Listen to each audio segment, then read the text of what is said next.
Okay, here we go. That's more like it. Robert Phoenix broadcasting to you live from the Fred, the 830, as they say. Welcome, everybody, to another edition of Sunday Night Astro Livestream. And I apologize for the little glitch at the beginning. I was not prompted with the right destination. My people didn't tell me. My people didn't give me the right information. Does that sound familiar? So have you guys seen, you can't really see it. It's more along the lines of an interview that was going on with, it's audio. It's an audio, and I think the guy was live on Fox, and he was talking to somebody who was not live. She couldn't see him. And she was going on and on and on about white privilege. She was African American. She's going on and on about how he didn't get it because of his white privilege. And then he lays it on her that he's not white, that he's actually African American. And then she says, and then he kind of digs into her a little bit. He said, I started off as working as a DJ at a rock and roll station, hard rock station. And then I transitioned into hip hop and eventually moved over to Fox. And he's like, but the white privilege thing doesn't work here because I'm not white. And then he got into this.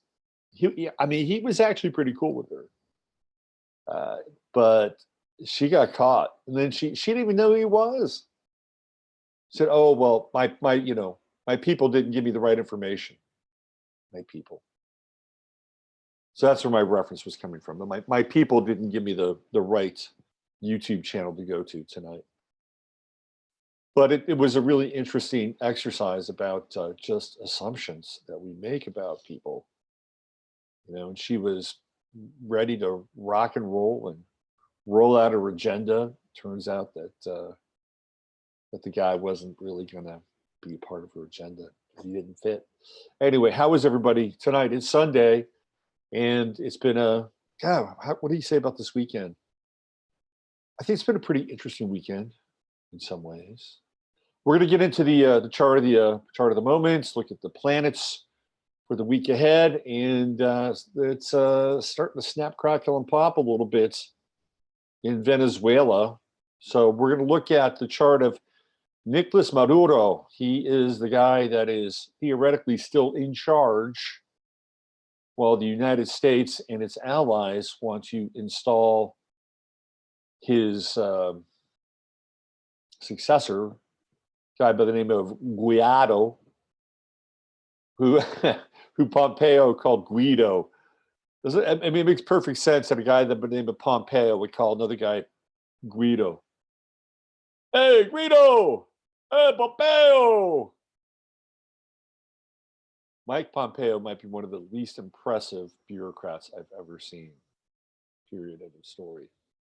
So the government was shut down, and now it's going to be open again for 21 days.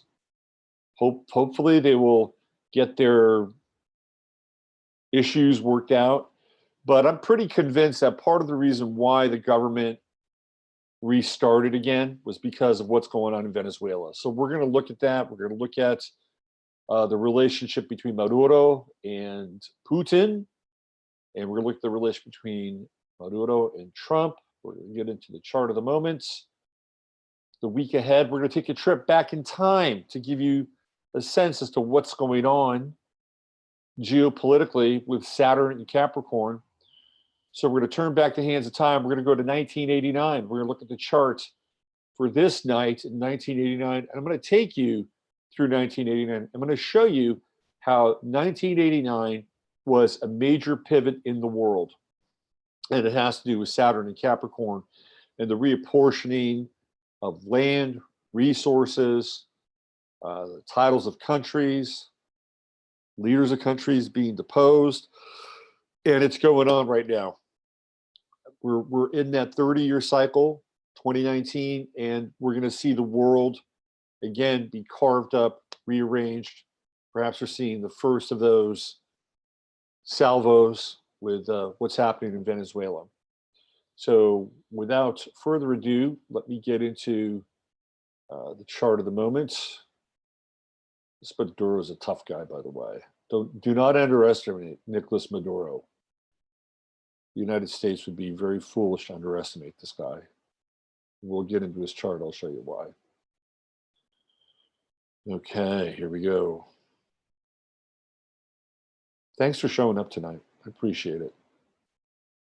And 7:30 tonight. It was 7:30 because I was working on some charts. I wanted to get my shit together tonight. Okay, here we go. Let me do a little screen shareage. Get into this chart of the moment. Here we go.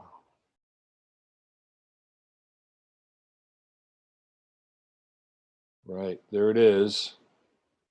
That's what we're looking at. Sun at 7 Aquarius. Moon at 10 Scorpio. So we've got a sun-moon square going on. That's okay. By the time you get up tomorrow morning, that sun-moon square won't be as active or dynamic. And let's see what else do we have here. I think I might have this set for, you know what? I think I have this set for my birthplace. Give me one sec. I have to go in and make just a change or two. So I can give you an accurate assessment of the chart of the moment.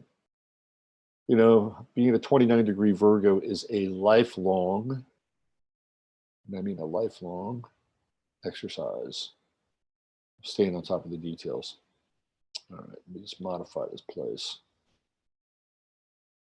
Sometimes I remember to do this. One sec here. Here we go.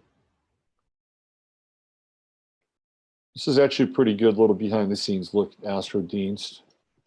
If you want to do a relocated chart, it helps to do it like this. Austin, I was going to put Austin in here. Lots of Austins, huh? Who'd have thunk? There we go. All right.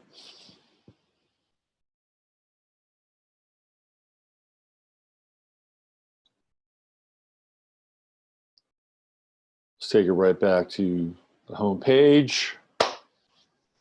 And let's get into the chart at the moment. Okay. Gotta love these lightning fast speeds on my Wi-Fi. I'm jacked in directly to the modem tonight. Okay, that's better. All right, we still have the sun at 7 Aquarius, Moon at 10 Scorpio, Mercury 6 Aquarius. So we have a nice Mercury-Sun conjunction, just off by 1 degree, but we do have a square going on here with this intense Scorpio moon. Not really in conflict, but certainly challenging the cool, eccentric, detached, scientific reserve of the Aquarian sun and Mercury in Aquarius. I'm telling you, this is kind of kinky. This is a kinky aspect right here. You know, Aquarians are different. They're very different when it comes to intimacy. Let's put it that way. You throw this little moon in Scorpio here into the action. It's kind of interesting. Some interesting energy. Hopefully, this will be a nice little portal for us to get into some deeper emotional places and spaces tonight. And maybe what I'll do is maybe I'll work with you guys, and you guys can throw some questions at me from the chat room later. See where we can take that. How does that sound? Get a little interactive tonight.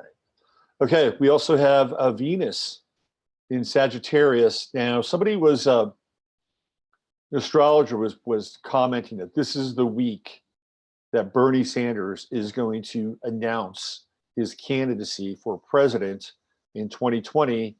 and he's going to take full advantage of the Venus-Jupiter conjunction. I think he's going to jump on that Sag moon as well. Bernie Sanders is a Virgo, and I guess he'll need all the Sag energy he can get so he can muster up some more courage and bring his socialist plan into clear focus for 2020. I would not be surprised if Sanders, sticks around for this one. Although he had a brilliant opportunity last time. My God, are you kidding me? The true node was in freaking Virgo, and Bernie Sanders just could not keep it together. Couldn't stand up to Hillary Clinton. Couldn't stand up to the armor-plated machinery of the DNC, and down and dirty Debbie Wasserman. He just couldn't. He couldn't hang with them. They were gonna knock his ass out, and they did. I mean, how many? Do you guys remember watching those conventions, like the one in Nevada, where they just basically said "screw you"? I mean, it was amazing. It was incredible. They said "screw you," even though Bernie has won our little electoral balloting here, our in-house balloting. Doesn't matter. We're giving this to Hillary. And then they started to play the super delegate game. Like, having delegates really wasn't enough. It was having super delegates. And he got squeezed out. Now, something has to do with the fact that Hillary she's a Sag rising. Early degree Sag. She's got Jupiter in Sag. And Bernie's a Virgo. It wasn't really working for him, I think.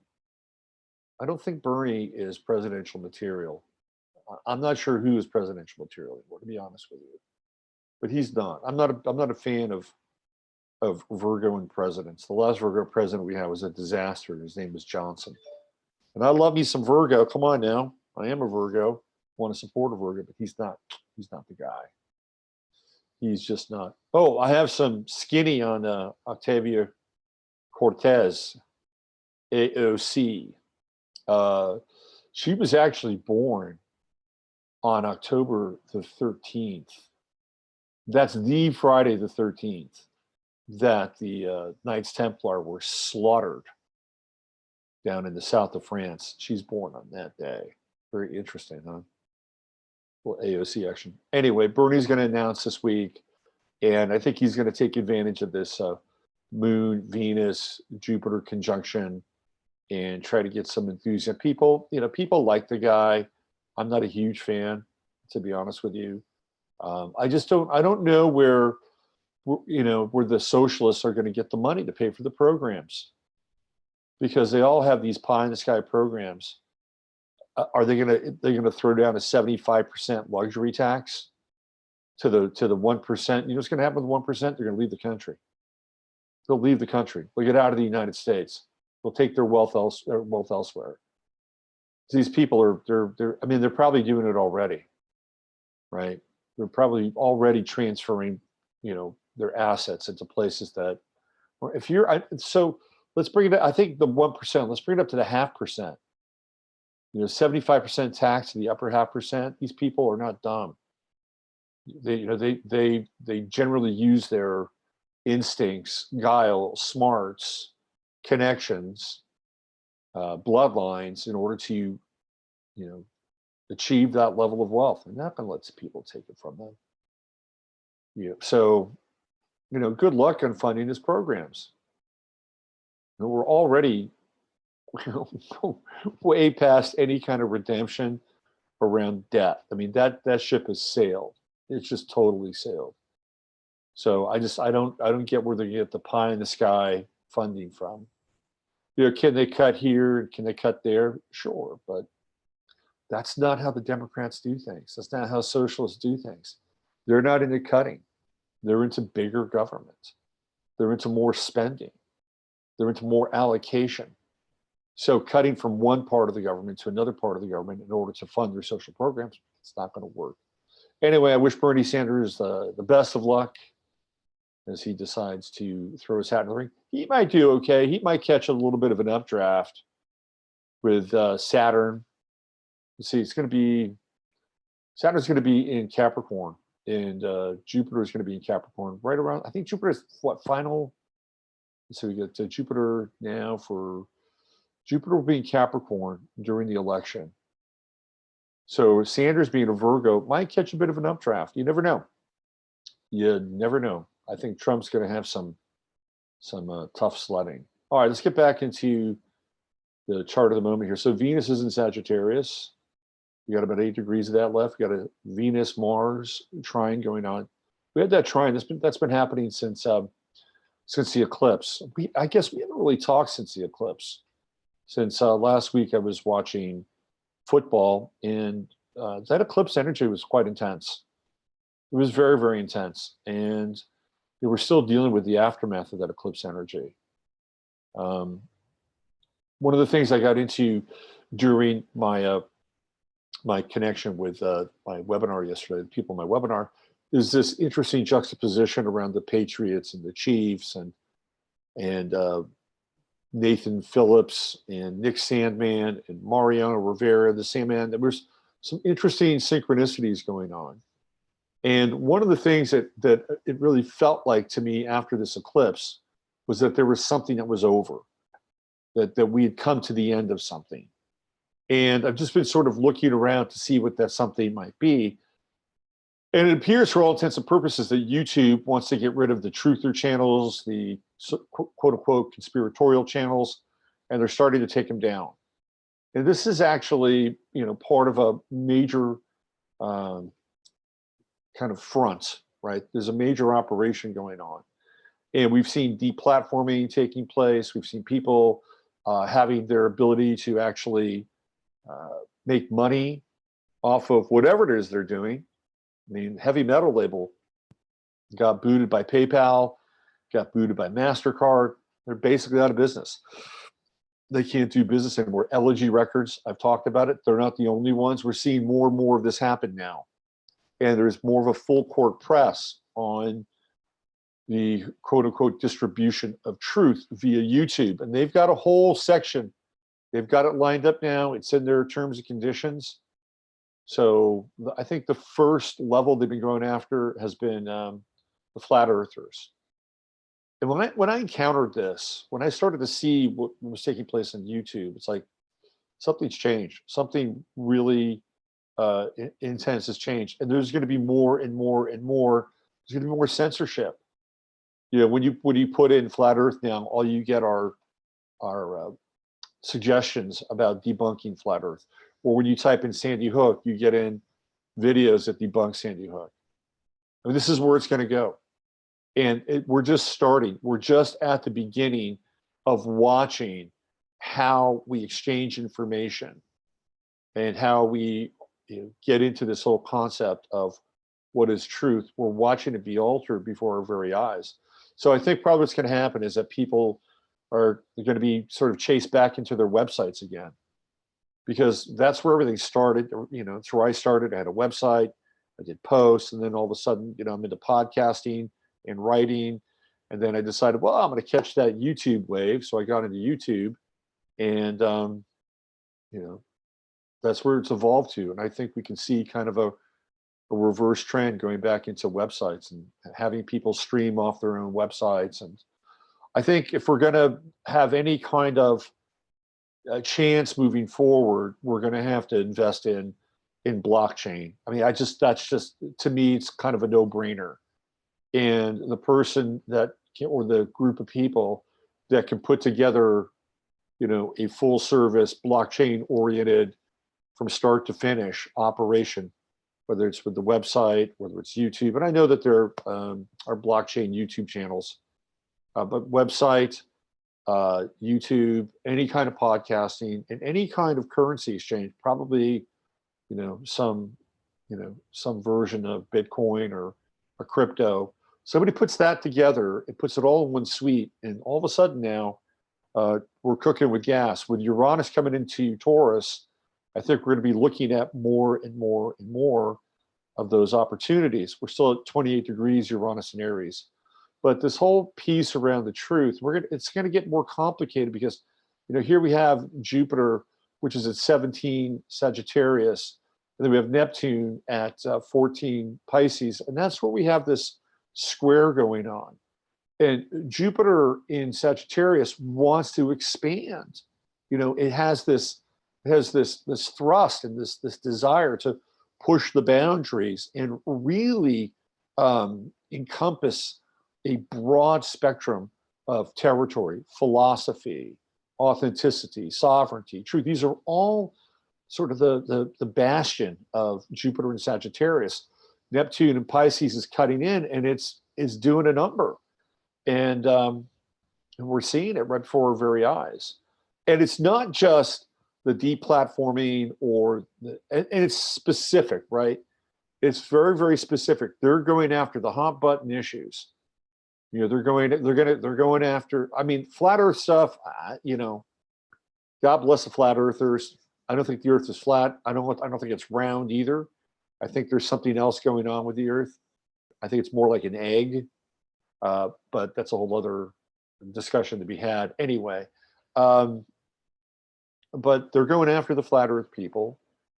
And I assume at some point they're going to just go right down the list and start checking boxes. 9/11, boom. They've already gone after Sandy Hook. They got rid of their Sandy Hook videos, or they just bury them. And of course, the search brings up the debunking videos. But I could see 9/11, vaccines, fluoridation, NGOs, you know, whatever, right? GMOs, NGOs, it's just going to happen. And all of a sudden, YouTube is going to be a mere shell of what it once was. But, you know, this is a world where theoretically we're still in free markets and people can develop alternative aspects to what we're doing. But it's not just that, though. I mean, what happened with the Covington kids and even to some extent, like what's going on with Roger Stone. We can get into that. Stone's a Virgo. He's a Virgo. He's born on the 27th of August, if I'm not mistaken. So he's a pretty early Virgo. Man, he was whacked out yesterday. He was doing something with his jaw and his teeth. I don't know. He might have dentures, but anyway. So we have this event with Roger Stone, right? And it just so happens that CNN is there at about 5 in the morning, so the FBI can show up and make a big deal out of taking him out of his place. And I'm not here to defend Roger Stone. Right? I think Roger Stone's a little creepy, and I think he's got some big skeletons in the closet.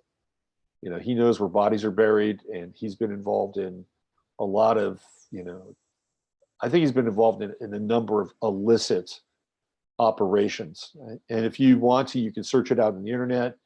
You can find stuff that's connected to narcotics, drug running, Israel. There's a bunch of stuff connected to Stone. You have to go look it up. I'm not going to quote a chapter and verse here. So I'm not here to defend him. But what I am here to get into is the presentation or the spectacle of what happened when they pulled him out of his home. So we have this whole investigation with Mueller, Russia, and now it's been going on for 2 years. Jupiter went from Scorpio and trying to find sort of the depth, the connection. You know, it was really interesting when Jupiter was in Scorpio. They were very into that Steele dossier, and the Steele dossier has some creepy, sex-related material, right? So supposedly Trump was over in the same bed that the Obamas slept in. He had his 2 Russian hookers, and they peed on the bed. And I don't know, maybe they peed on him according to the Steele dossier, right? But that's the score, and that's what they used to get the FISA. That's what they used to get the FISA agreements or the FISA permissions from the judges who didn't know anything else. They said, okay, and that's when they started to bug Trump Tower. It was a plan. They had this thing cooked and baked. Okay, so Jupiter represents foreign countries. That's Jupiter, right? Jupiter, Sagittarius, it's out there. The out there places and spaces. Scorpio is sex. It's dark. It's deep. It's, you know, there's a smidgen of the occult, obsession, possession. Also, Scorpio represents to me the signs that I think are probably the best at espionage are Pisces, Gemini, and Scorpio. So there's an espionage element that's also connected to Scorpio. So that's where it started. That's where the Mueller investigation started. Jupiter and Scorpio and the connection with the Steele dossier. And now we've got Jupiter in Sagittarius. And we're in a very different territory now. We're not talking about, the PP on the bed and the two hookers. We're trying to find, or they're trying to find, some other form of collusion, Russian collusion. But what they're really doing now is they're trying to hammer in and find out what happened with WikiLeaks, right? We get into the WikiLeaks territory. Julian Assange is, if I'm not mistaken, he's a cancer, if I'm not mistaken, true note in cancer. So we're dealing in some Assange territory, but they're really trying to make a connection again with Russia, Guccifer 2, and it was Russia that got the emails from the DNC, and they're trying to create a case now. Okay, they're trying to create this case, and what they're doing by perception, this is where we get into the Jupiter-Neptune square. It's by perception that through the arrests of Paul Manafort, Michael Cohen, and Roger Stone, Jerome Corsi in the wings, and by the time this is all said and done, you'll hear Alex Jones's name. They'll come after Alex Jones. And what I really think is going on here, and again, I'm not sitting here and standing up for these guys are involved. I could really, give two shits about them. But what's going on is that they're trying to assemble and create a narrative. That's what's happening. That's number one. And that's perception. This is Neptune coming in, and be damned with the truth. We're going to create a narrative, and we're going to create a big narrative. We're going to bring all these people in, and we're going to show that it was a coordinated effort, even though it may not be exactly what they're trying to piece together. It doesn't matter. When we have a Jupiter-Neptune square, truth doesn't matter. Truth is wholly subjective at this point and ephemeral. It is not eternal. Not when we have a Jupiter-Neptune square. And we're going to be dealing with this for the rest of the year, to be honest with you. I mean, it probably doesn't really get resolved until Jupiter moves out of orb and then gets into Capricorn. And at that point, we've got Jupiter-Neptune trines, and all of a sudden things flow a lot better.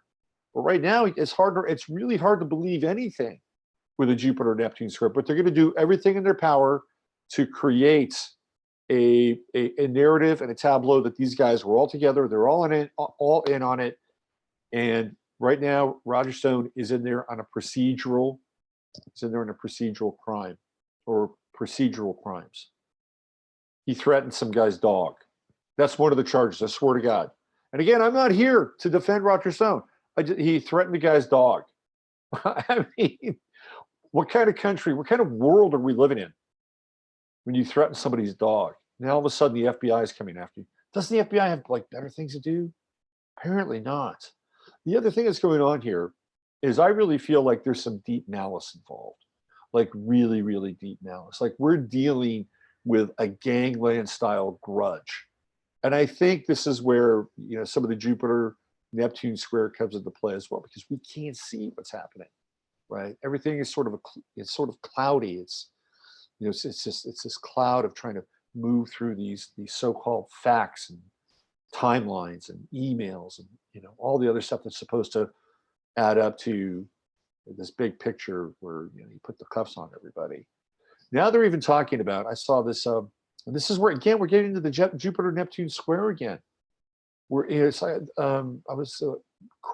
the guy who's on TV, Chris Cuomo, he's basically saying, well, there doesn't need to be a crime for impeachment. You see how this is going, right? There doesn't need to be a crime for impeachment. This is the narrative that they're putting forth. They're just getting people to wrap their heads around things that aren't true. We're dealing in fictions. This is what happens with the Jupiter-Neptune square. Dealing in fictions. So just keep that in mind. And I also feel like they are the people who are going after Trump and going after his crew. Boy, they are pissed, man.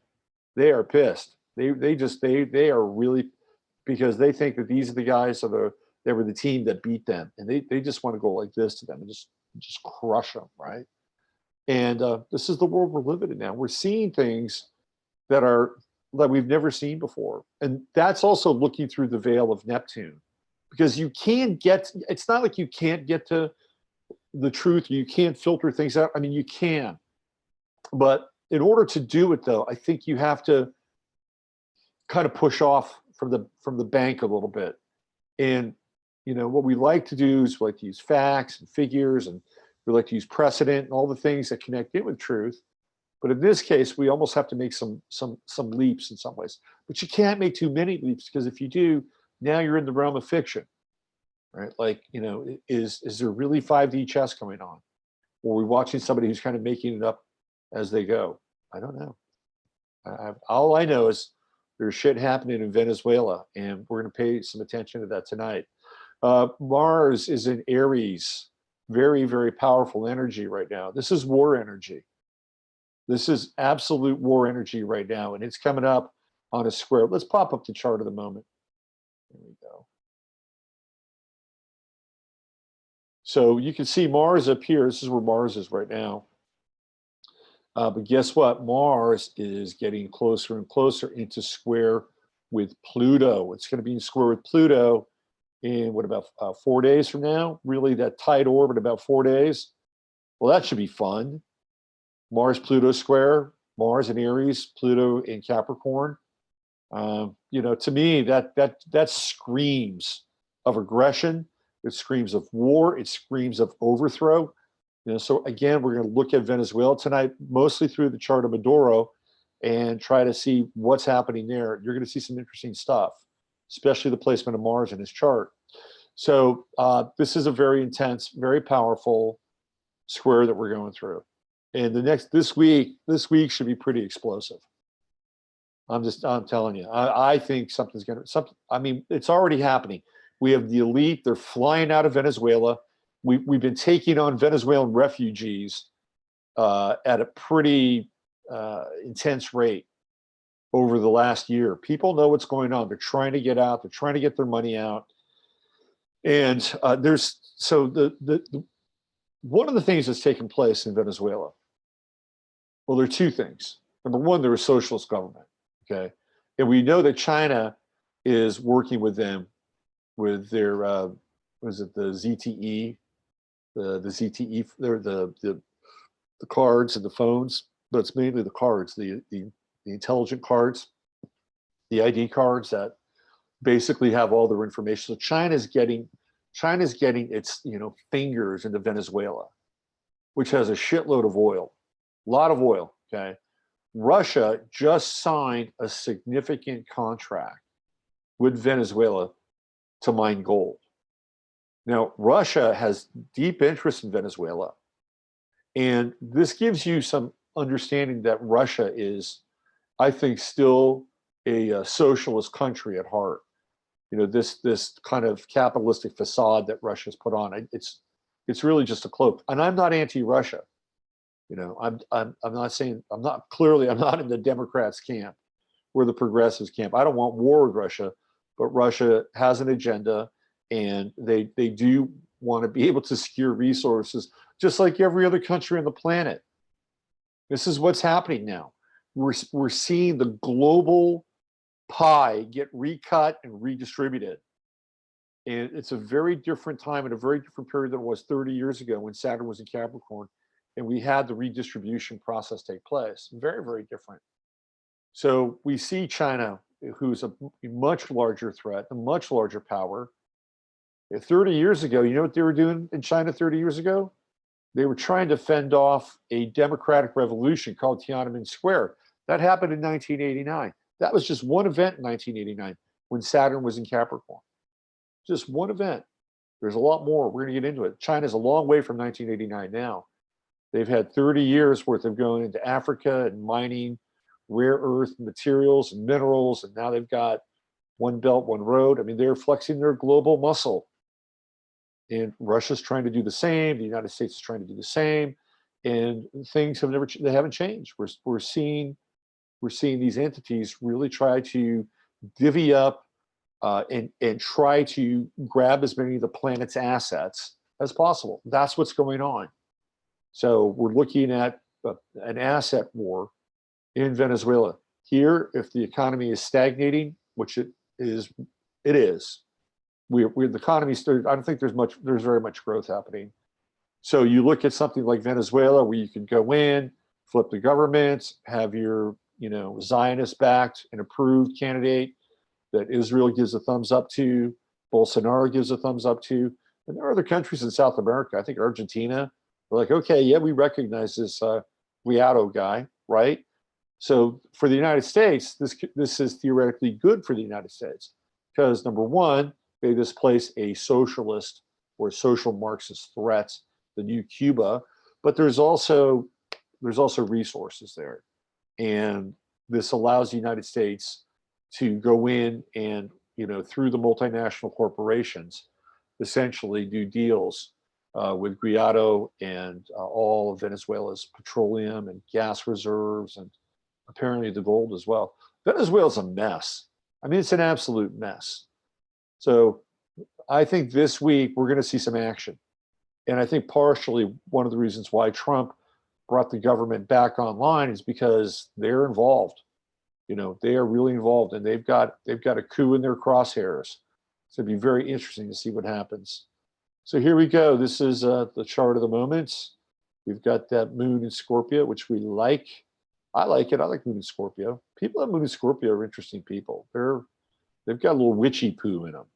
So we've got the moon trine Neptune. So this is a pretty psychic, pretty intuitive, fairly deep phase over the next few hours leading into tomorrow. It's funny, today I spent a lot of the day looking and watching documentaries on prophecy, a lot of Nostradamus. And one of the things that Nostradamus said that I thought was really interesting, one of the quatrains, is he talks about how Russia and the United States will become friendly. They'll be on friendly terms with one another, but somebody from the Middle East or North Africa would change and alter the nature of that relationship. And I think Assad fits into that pattern. I think Assad and what's happened in Syria and this dance that was going on between the United States and Russia and Syria, it kind of fits. It fits the Nostradamus quatrain around that. So anyway, just wanted to throw that out there. So this could be an interesting night for dreaming. When you're done with the show or done with this experience tonight, you may want to just turn out your lights and light a candle, just chill out, get into this Scorpio moon. I think it'll be an interesting, it's got some potential, let's put it that way. Tomorrow when you wake up, it'll move out of orb from this square to the sun, but it will still be in Scorpio. So going into your first day with the moon in Scorpio to start things off as it's coming into its third quarter phase here, there can be a sense of urgency at times with Scorpio moon. Just keep your eye out for situations around the workplace or in your work where people are demanding. They may not be overtly demanding, they may be subtly demanding. It's kind of the nature of the Scorpio moon. Watch your boundaries a little bit with the Scorpio moon. We're still going to have that real nice trine to Neptune. So it's a boundary that's permeable. It's like a permeable membrane, right? Permeable membrane. What else do we have here? We've got that Jupiter trine to Uranus. Ooh, it's getting closer in orb. That's cool. Jupiter-Uranus trines can be very, very creative, and things can happen very quickly. They're great for improvisation, spontaneity. So, again, these are potentialities that are open to all of us in the week ahead. So where can you be spontaneous? Where can you be creative? Where can you be improvisational? Well, you want to look up where Jupiter's showing up in your chart. And we could probably go all the way around the chart and figure that out. You guys are pretty advanced.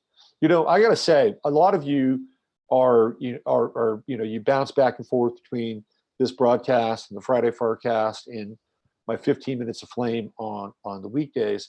I just got to say, I was so proud of you guys on Friday when I had Maz on the show, and we were talking about orgone, we're talking about radionics, and a lot of stuff. And I was just watching the chat room, and the chat room had great questions. I mean, they're talking really high level orgone application. I mean, you guys are switched on. I was like, man, my chat room is on it. So I just wanted to share that with you guys because you are, and it's great. I feel really fortunate, you know. I visited some other chat rooms. I hung out in Dark Journalist chat room the other night. I found that there were some people that kind of hang out in my chat room. They're over. That's fine. It's cool. You know, there's plenty of dark matter to go around, right? So anyway, but I was watching that chat room, and some nice people. The problem with that chat room is that he's too popular, and it just goes too quickly. I'm not as popular, so you guys can hang out and actually have a dialogue, which I like. But very different vibe, even though there's some crossover nonetheless. What else do we have here? We've got Saturn right there, 14 degrees Capricorn. It's now 3 degrees off my own Saturn. I've got through my second Saturn return. Yeah. You know what I did for my second Saturn return?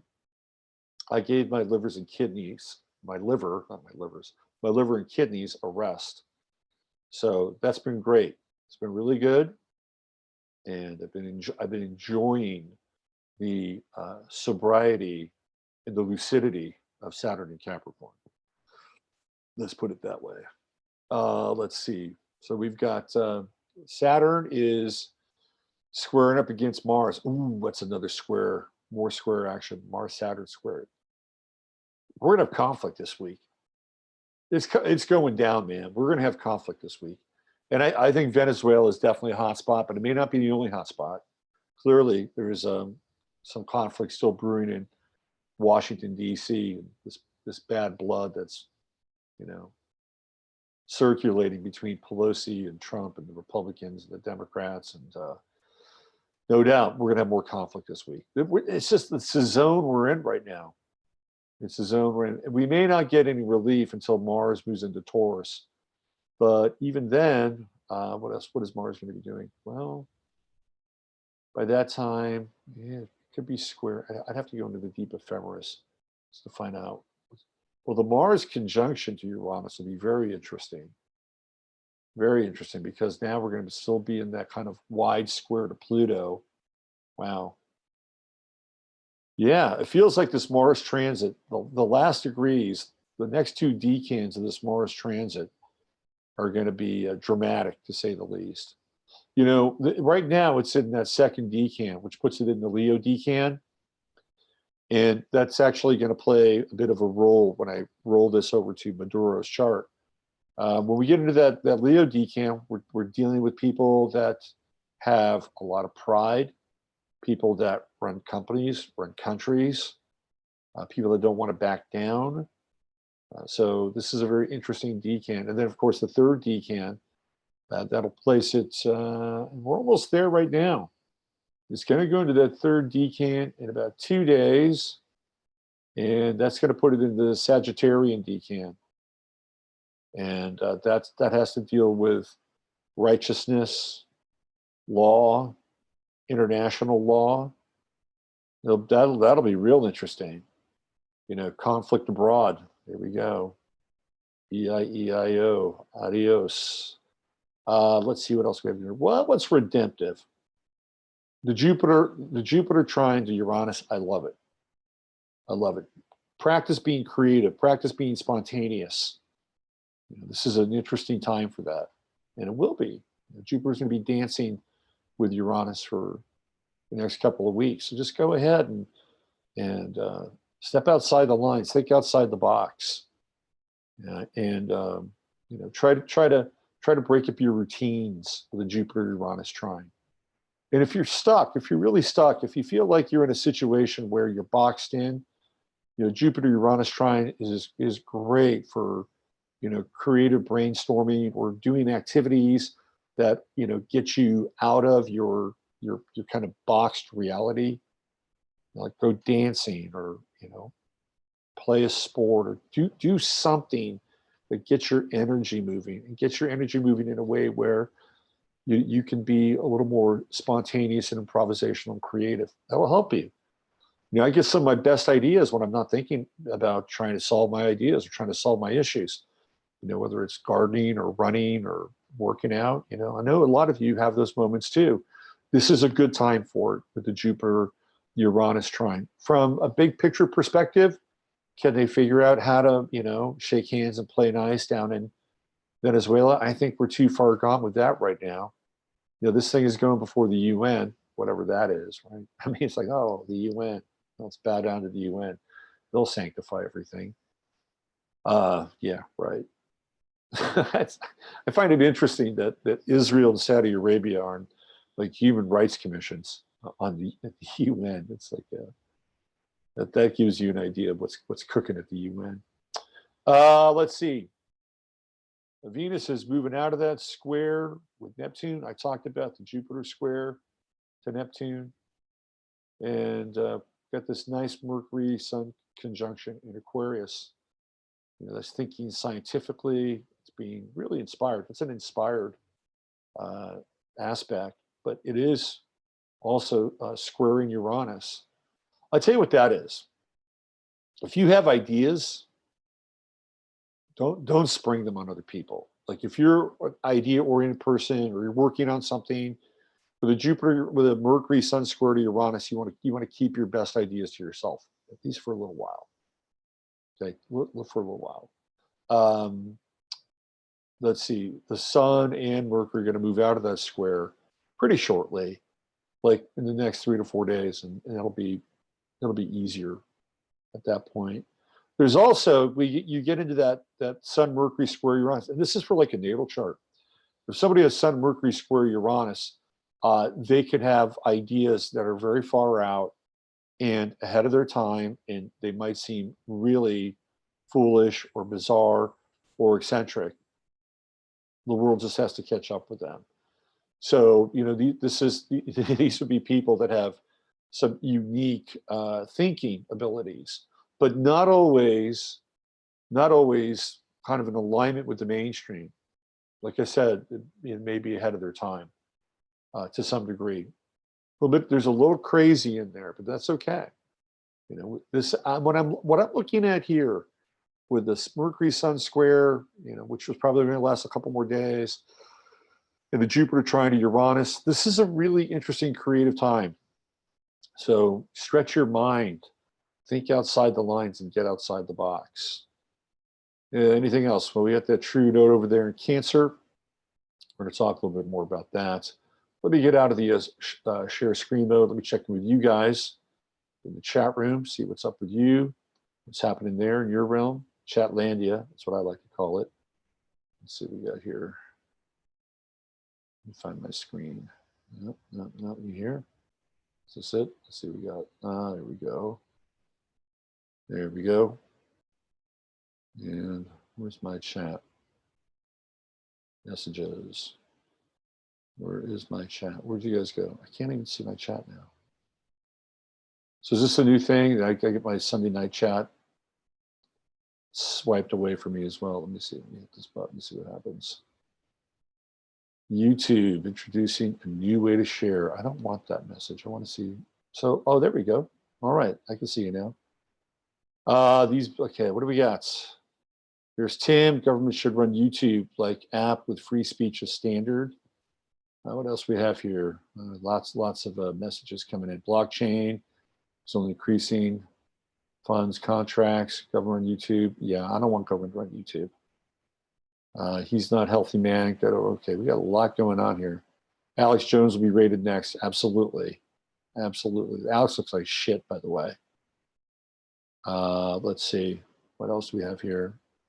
Mars smacking my moon. Ooh, that's hot.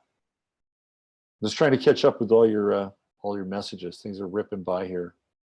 I think the wall is being built as we speak. Oh, that's interesting, Robin.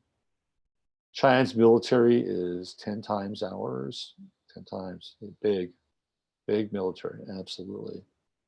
What else we got going here? It's a lot, man. You guys are smoking tonight in the chat. There's Rob. Hey, Rob, what's going on? I talked to Masaki today. And he said your group whipped him into shit. Yeah, man. You guys got right on him. He's been busy. That was good for his business being on my show. All right, there's Nicoletta. All right, I think we're up to speed now.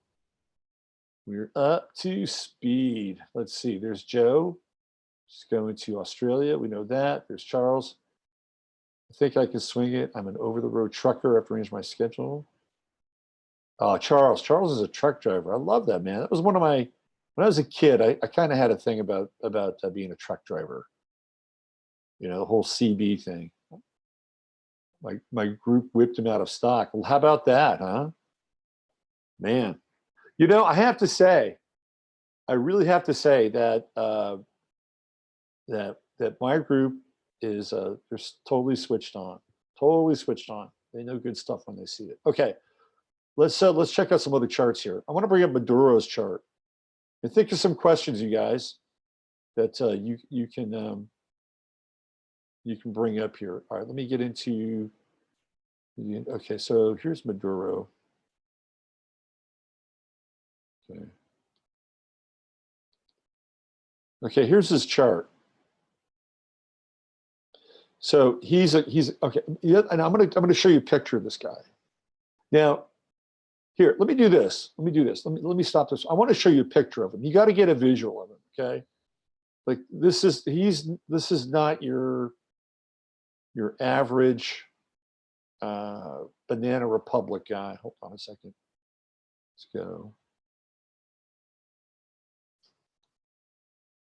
He actually looks a little like Pablo Escobar. He's got a rough vibe to him. And he came up through the ranks of he was a bus driver, and he came up through the ranks of the union. And let me tell you, that is a kind of a dog eat dog. I mean, you got to be kind of a tough guy, right? Oh, you got to see this picture of Trump. Oh my God. I'll save that for later. Okay, so let me pop in a Maduro picture. Let me see if I can get a good one.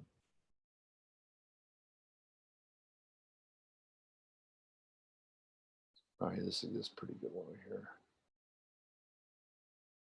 All right, pull this off here. And then we'll look at his chart. I just want to give you a visual of this dude. Like, I don't think this guy's going to be a pushover at all. And we'll look at his chart, and I'll show you why. I'll make this bigger. 1 sec. Let's do that.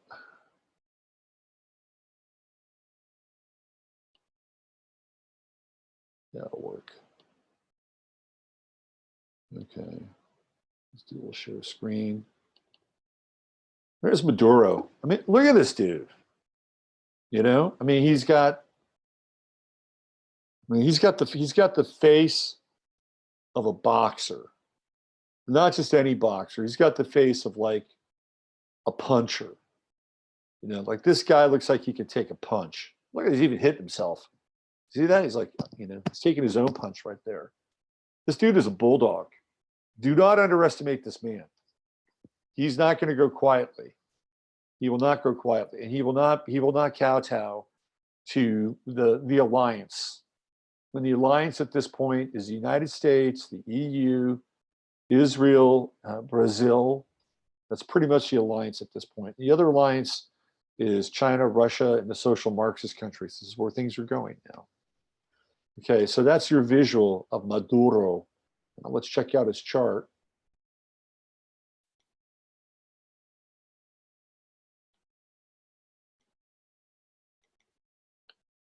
Okay, so the first thing is he's a Cancer rising.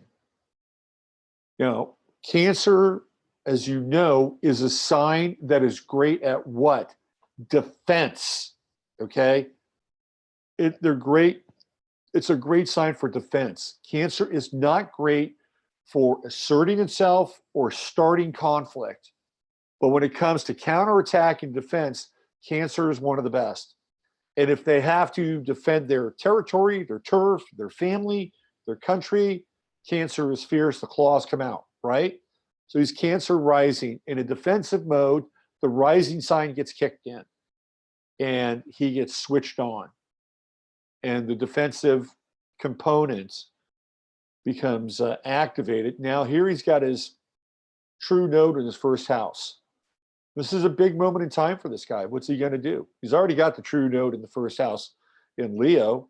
So even though he's Cancerian, he came up through the union ranks, right? There's a very union kind of oriented deal. Cancer, right? Unions, taking care of people. But look, he's got that true node right at Leo, right there, Leo, first degree Leo. And his part of fortune is conjunct. It's a kind of a wide conjunction now because, Regulus is at zero Virgo. But when he was born, if I would have put this in here, Regulus was right at 29, 2 degrees part of fortune. He's got a lot of Leo. Don't underestimate this dude. He's got Mars and Leo, and he's got Mars and Leo in the second house. Okay. Now he does have a square to Neptune, so he's not completely invincible. Not with a Neptune square. Like if you had the goods on this guy, he could be compromised with a Mars Neptune square. And you just drain the power right out of him. But if you don't have the goods on him, if he's riding on top of that Mars energy, he could use the Mars Neptune square as an energy that could be, how do I say this? Kind of aggressive, right? It would be aggressive energy, but it would be aggressive energy with that scorpionic wing, which is you want to hang on to something, because Scorpio's, it's intense, right? Scorpio is deep. You dig in. So Mars Neptune square with Mars and Leo, Neptune and Scorpio, there could be delusion, and the delusion could be some vision of grandeur or something like that. He has to watch out for his pride. With the Mars Neptune square, especially in Leo, he's got to watch out for his pride. But other than that, there's not much going on with his Mars. It's kind of on aspect, with the exception of that square, which is interesting in and of itself. But it's the second house, and the second house is resources. So right now, he's the guy that is. I mean, I don't know where it stands with their election with this Griotto guy, he's probably friends with Jared Kushner. He's a millennial. He and Kushner and Prince Zalman all probably hang out at the hookah bar together. Anyway. Mars is fixed sign, Mars, Leo, second house, Taurus, fixed. And this guy's not going to give up without a fight, especially when it comes to resources. He's got that Uranus-Pluto conjunction, not quite as tight as Uranus-Pluto conjunction when you get into like 65, 66, 67, right around there. But he still has it, and this is all second house, resources, money. Now under Virgo, here, this is a lot of the unionist stuff right here with Virgo. Now here we go. He's got his sun in Sagittarius in the fifth house, conjunct Mercury in Sagittarius, fifth house. And look, he's got Jupiter transiting through his fifth house right now. And he's dealing with Russia. He's dealing with the United States. And the fifth house, even though it's not theoretically, warlike in some ways, like maybe the first house with Aries and aggression, the fifth house is a place where people theoretically want to win, right? Because when you look at the fifth house, we're talking about hobbies, pastimes, games, sports. And what's the object? To be a good sport? Not, well, I guess it is in some ways, but the object is to win. So you got Sun and Mercury in the fifth house, and we have dignity, right? We have accidental dignity because it's the Sun. It's Sun is the ruler of Leo, and it's in its own house here. Like, don't underestimate this guy. And he's got endurance. He's got that sextile from Mercury and the Sun to Saturn. And he's got some interesting partnerships, but he has to watch out for his partnerships. But this guy's kind of a leader. He may have led his country into the toilet, but I don't think it's easy dealing with multinational corporations in the United States in a post-Chavez environment. But it's a mess. And now there's chaos. Look what's going on up here. We've got Mars in his chart right at the midheaven. Do you think this guy's ready and primed to go? Do you think he's ready to throw down with Mars right up here? Absolutely. Absolutely. It's going to cross his midheaven, and guess what it's going to be doing? Squaring Pluto right over here. So Russia is Russia's a Capricorn country, and it's early Capricorn. So the Russian sun and Russia's got like 4 or 5 planets all in Capricorn. It's a lot of Capricorn. It's all located right here in his 6th house. So connected to resources, work. It's a very, very utilitarian, practical relationship with Russia, but also partnership, right? Because Capricorn comes in over here and they just signed that deal for gold, right? He's got a south node in his seventh house, which is a bit tricky, and it's in Aquarius. And I think, I mean, to me, where I see this is, when we get into socialism, socialism is an ideology that's very closely aligned with Aquarius, right? It's very closely aligned with Aquarius. Okay, I don't know what that's about. Sorry. So he's got issues with socialism. You see that? South Node in Aquarius. He's better off being a monarch, with his true node in the first house. But again, Saturn as a governing principle or ruling principle or an organizing principle in Aquarius with that South Node there, he's got some challenges. Maybe he could flip the script and come up with a different model, but I don't think it's going to happen now. He kind of seized power after Chavez was taken out with his instant cancer. He seized power pretty quickly. This guy can have big plans with that Mercury square to Jupiter, Mercury square to Chiron. And remember now, this has to do, we get into Pisces, we get into petroleum, oil, gas, eighth house, the reserves. So he's trying to do something here with this Mercury square, right? He's trying to get in to figure out how they can hold on to this stuff and not just slip right out of the chart. Interesting, very interesting. And so he has a lot of confidence. I think he has a lot of confidence. He might have some overconfidence with the Sun Jupiter square, right? And he's big. That's a Sun Jupiter square. And he's got the moon trine to Jupiter. And the moon is right down there at the bottom of the chart in Libra. So one could make a case that he is very into where he lives. In this case, it would be the country, Venezuela. But I think this guy's ready to throw down. It'll be interesting to see what happens and what the CIA and Trump have in store for Mr. Maduro, and the Mossad as well. So let's look at how he stacks up against Trump, how he matches up with Putin. See what that looks like.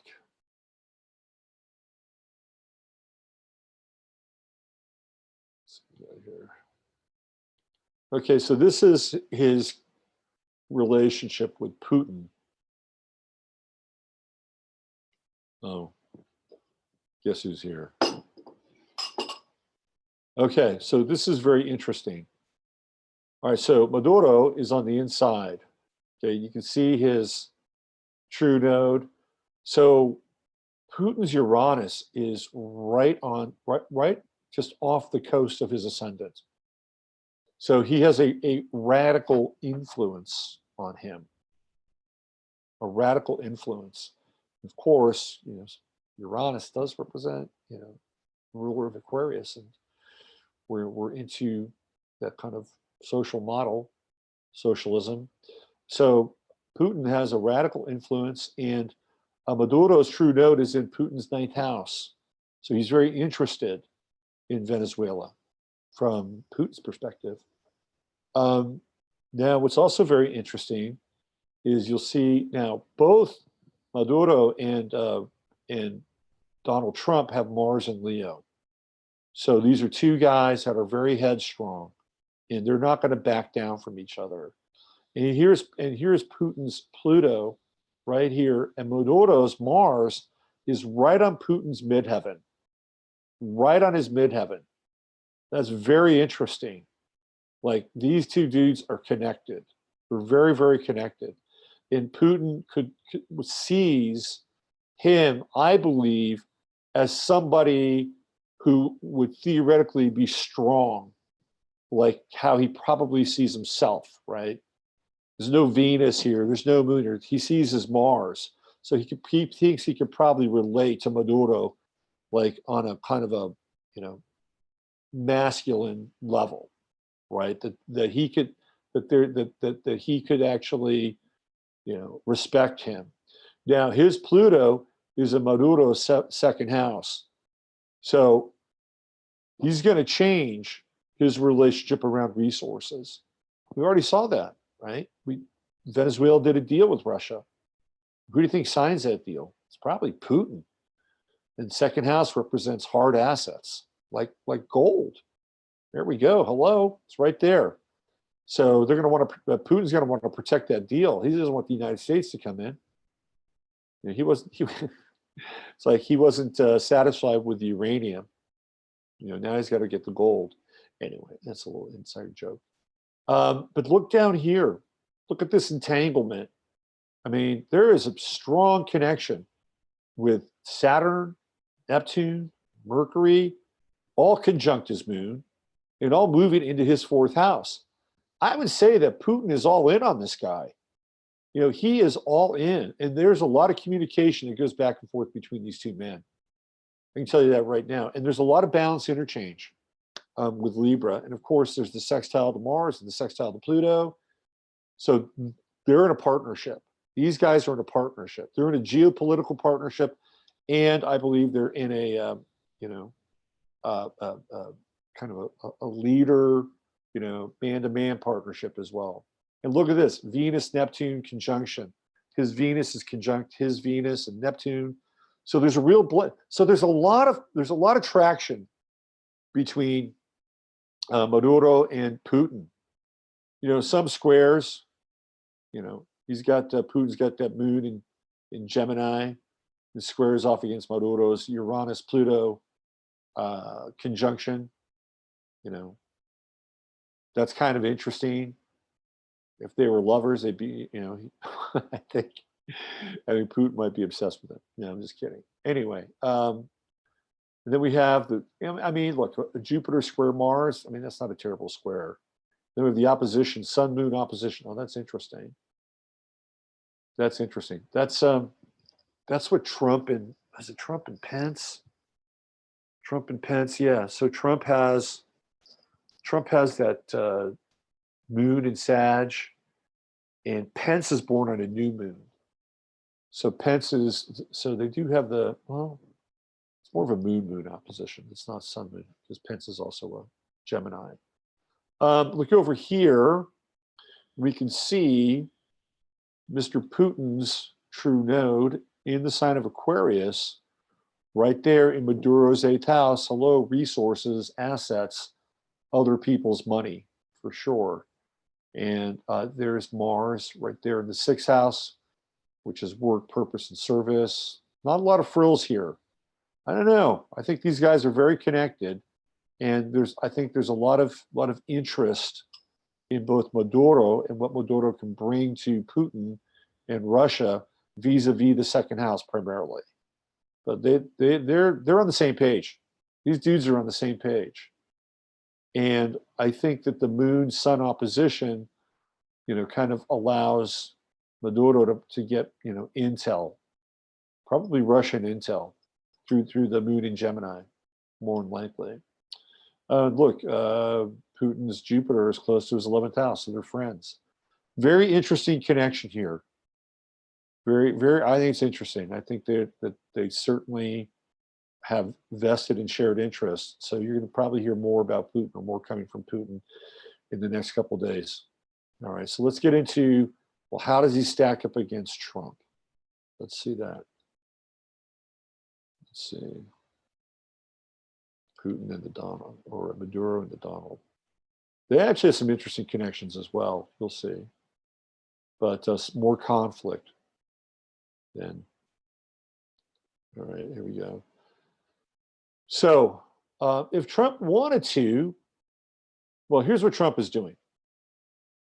See his Saturn right on Maduro's ascendant? He's like putting limitations on this dude. He's putting the brakes on him. That's what Saturn does. It's like, well, hold on, man. Hold on. You got limits, right? So on the one hand, Trump has his Saturn on Maduro's ascendant, and then Putin has Uranus on Maduro's ascendant. Who's he going to go with? He's probably going to go with Uranus, because it's more creative. There's more of a future. And this is all about limitation. Here he's got his moon in Libra, theoretically balanced, fair, squaring off against Trump's Saturn. Nope. This is hard. This is not an easy aspect to deal with, because the emotional connection is very formal, very rigid, very austere.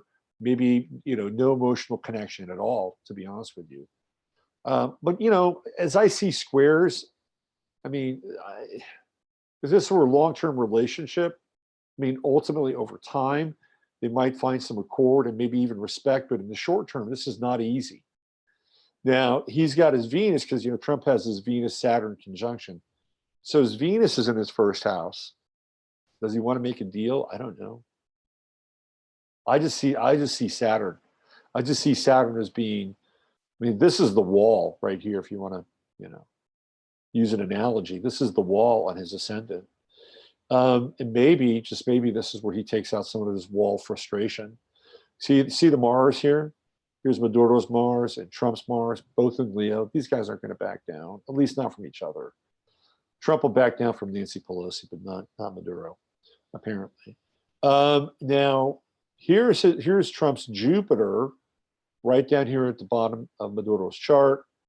And again, I mean, if he, I don't get it. It's like, why couldn't he negotiate with this dude? Because I actually think that this is a guy he probably could negotiate with, instead of just having this blanket, okay, you're a fucked up socialist, we don't want you in North or South America.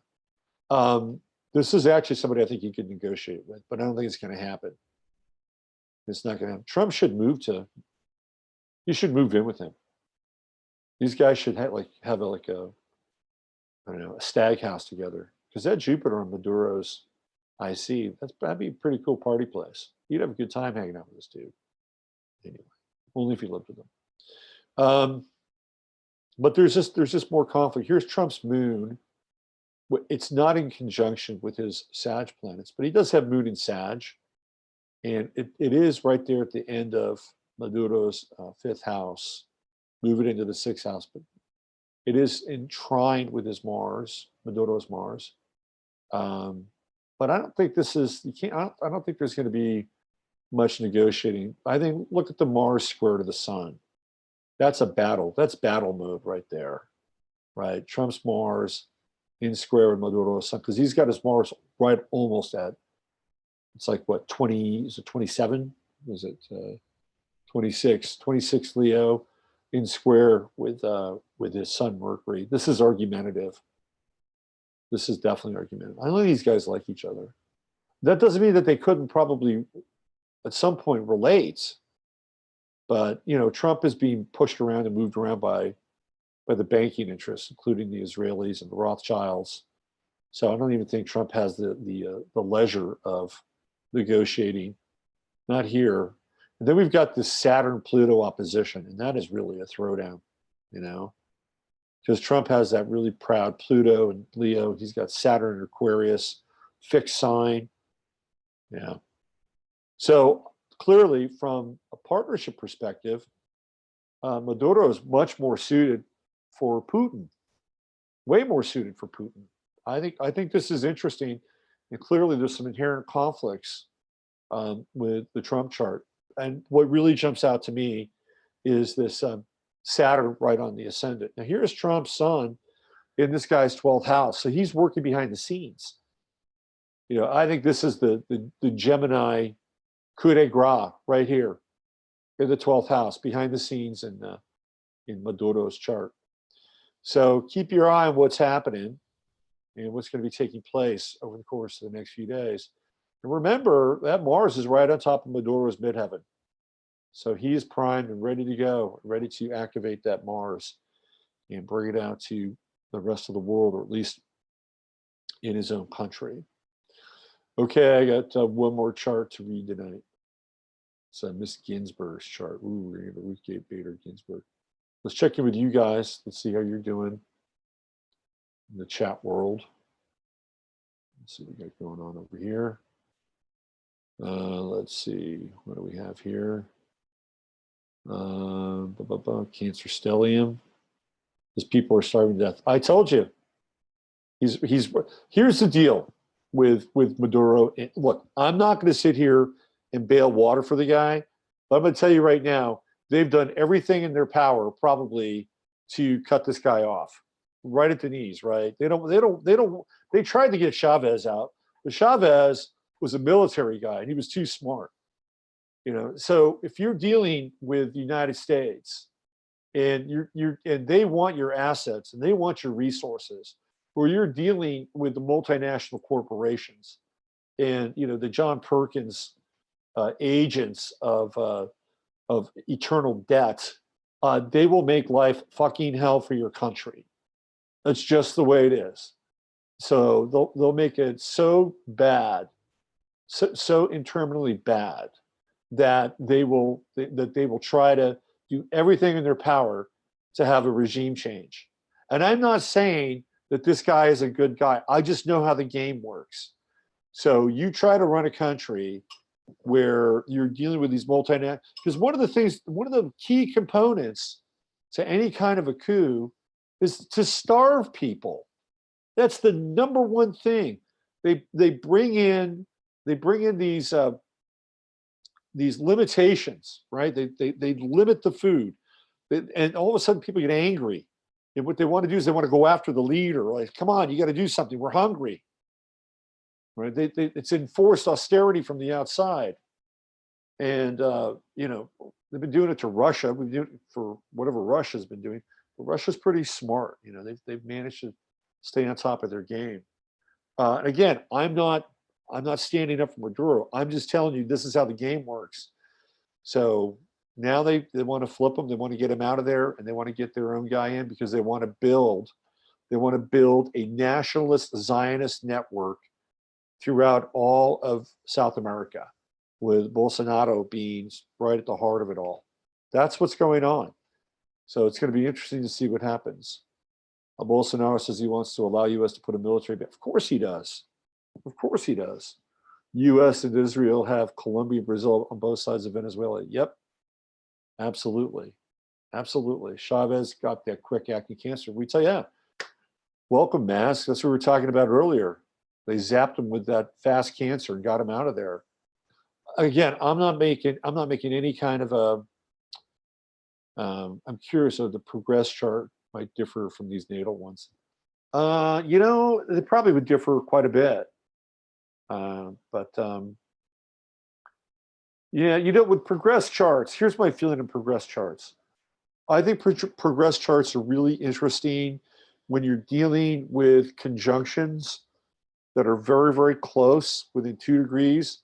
When planets change signs in progress charts, I think they're really interesting. And overlaying a progress chart onto a natal chart is very, I think, instructive and interesting as well. And I'm sure we have the time for that.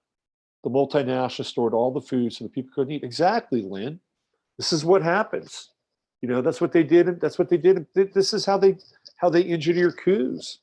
They starve the people out. The people get angry, and then they want to, get behind some leader who promises to have a better deal in store for them and kick the old guy out, and have rice and wheat flowing to the masses again. So this is what's happening. I'm not saying he's a great leader, Robin. I'm not defending him, but I'm also telling you that I know how the game works. The people are starving because they want them to starve. Let's put it that way.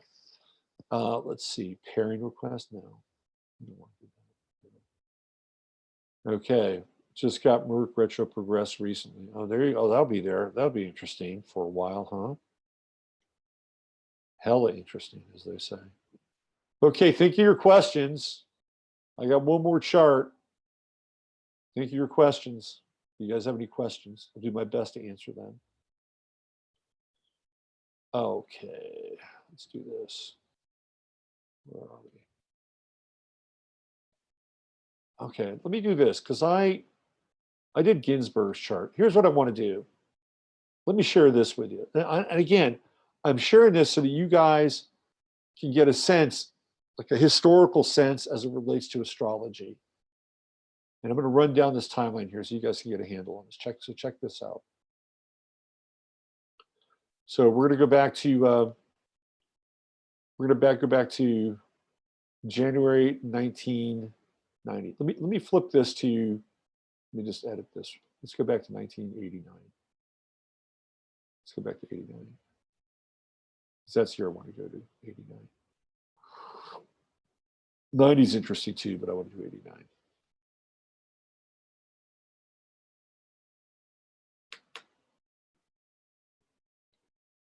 There we go.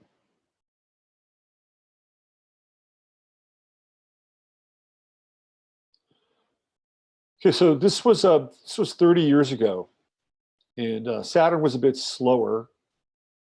Saturn was at 8 degrees in Capricorn, and it was in this interesting conjunction with Uranus and Neptune.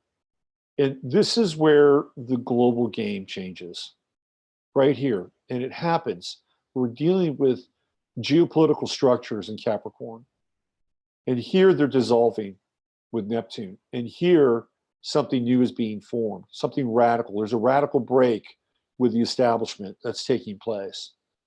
It's a very fascinating time. So I'm going to take you on a little bit of a tour of 1989. This stuff is interesting, and we could talk about it, but this is really, whoa, hey, we're back. This is where I really want to kind of focus. It's this stellium. Pluto was in Scorpio then. So if you look at the sextile, there was a lot of power and a lot of transformation that was involved in working on these three aspects here. So let's just go back into 1989. And this is where the global map gets completely sliced and diced and divided. 1989 is a really interesting year. There's some shit that happens in 1989 that sets the precedent for the future. That's the Saturn-Uranus conjunction, setting the precedent and the form for the future. And you'll see what I'm talking about here. All right, let's go back to January. And again, we're tracking geopolitical change. So right out of the gate on January 7th, Hirohito passes away, and Akihito is enthroned as the 125th emperor of Japan. So immediately followed by the change in the era. They're changing eras in Japan from Showa to Heisei the following day. So the year starts off, the Gregorian year starts off with a change in leadership in Japan right out of the gate, okay? So, all right. Cuba had been involved in Angola, in a civil war there for a long time. And that was a hot zone back in the 80s with the CIA fighting these proxy wars against the Cubans. So the Cubans actually pulled out of Angola January 10th. That had gone on for quite a while. Boom, there we go. So Reagan delivers his farewell address. Now the tracks have been laid for everything that takes place as George Bush comes into office, right? All the tracks have been laid, put into place. Reagan's had his meetings. He's got arms treaties and agreements with Gorbachev, which, by the way, were guided by Nancy Reagan's astrologer, Joan Quigley. We'll get into that some night. All right, let's keep going here. Okay.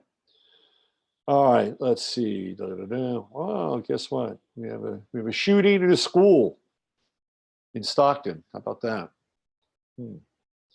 Okay, so we have, again, the Polish United Workers' Party votes to legalize solidarity, which means they're getting ready to go Democratic. They're getting ready to flip the script from their communist, history of the prior 40 years. So they're getting ready to move out of communism. Okay, we have a leadership change in Yugoslavia. We have leadership change in the United States with Bush. Okay, Ted Bundy got executed. There was a lot of stuff on Ted Bundy the last couple of days because it was the anniversary of his execution. Okay. We're going to keep going here. All right, so the Soviets are pulling out of Afghanistan. How about that? So we have the Cubans pulling out of Angola, the Soviets pulling out of Afghanistan, Afghanistan being able to reclaim its sovereignty until the United States comes in 2002 and begins to really take over. So the Soviet-Afghan War, the last Soviet armored column leaves Kabul. In the 9 years, they got their butts kicked. Of course, the United States played a role in that in a big way. South Africa is about to flip. Botha, who was the leader of the National Party, has a stroke. And that's going to lead to the ascent of the African National Congress. Yep. And Mr. Mandela, the return of Mr. Mandela. So we see South Africa getting ready to flip. Here we go. The government of the People's Republic of Poland holds formal talks with representatives of the Solidarity Movement for the first time. So they're like, okay, well, we probably have to deal with these guys. All right. We have another change in leadership. Michael Manley, although I think he was already probably the prime minister of Jamaica at that time. But he takes over. Let's see. Gotta keep going here. Let's see, here we go. Well, the Satanic Verses comes out. All right, so this is, okay, just keep this in mind. All right, right here, February 15th, the first of 24 GPS satellites is put into orbit. This is 3 events in the span of 1 year that really marks where we're headed for the future. That's one event. Okay, so finally the Soviet Union says, okay, all the troops are gone. Afghanistan has its country back. Okay, so Winnie Mandela gets her house raided, but that's just a setback on the way to reclaiming ultimately the leadership role in South Africa, for better or worse. Okay, here we go. Bush visits Japan, China, South Korea, attends the funeral of Hirohito, right? Keep going here. Venezuela on February 27th has wave of protests and looting. How about that? You see that? We're in a 30-year cycle for Venezuela. Poland liberalizes its currency exchange, moves towards capitalism. You see where the wheels are turning? The world is changing. It's changing in a matter of months. With Saturn and Capricorn sandwiched between Neptune and Uranus, things are dissolving, structures are dissolving, and with the conjunction with Uranus, new structures are coming into play. Okay, there's more, a lot more. The Berne Convention, International Treaty on Copyrights, that's going to play a big role. Curfew is imposed in Kosovo, right? So we have, Kosovo and then the Serbian minority. That the Balkans are starting to rip apart here. They had been ripped apart. I mean, Bill Clinton was bombing the shit out of them. Okay. Oh, this is a big day. Iceland ended its prohibition on beer. Oh, look at that. It's during Pisces. That makes sense, right? Okay. All right. We got a merger of Time Warner. That's a big deal. That changes the world. Significant, really significant. Okay, what else do we have here? Revolutions of 1989. Soviet Union submits to the jurisdiction of the World Court. Okay. Bush starts to ban some guns. They have a war of liberation to rid Lebanon of Syrian forces. Christian general. How about that? The Israelis hand over Taba to Egypt. You see what's happening? The world is changing. This is mind-blowing. Mind-blowing. Let's see, mass demonstrations in Hungary demanding democracy. They're going to flip. The Central Committee of the Communist Party of the Soviet Union approves agricultural reforms. We got leadership change in El Salvador. Let's see. Oh, poor Bob Hawke, the Australian Prime Minister. He cried on national TV because he admitted he had an affair. God, can you imagine that? I mean, you know,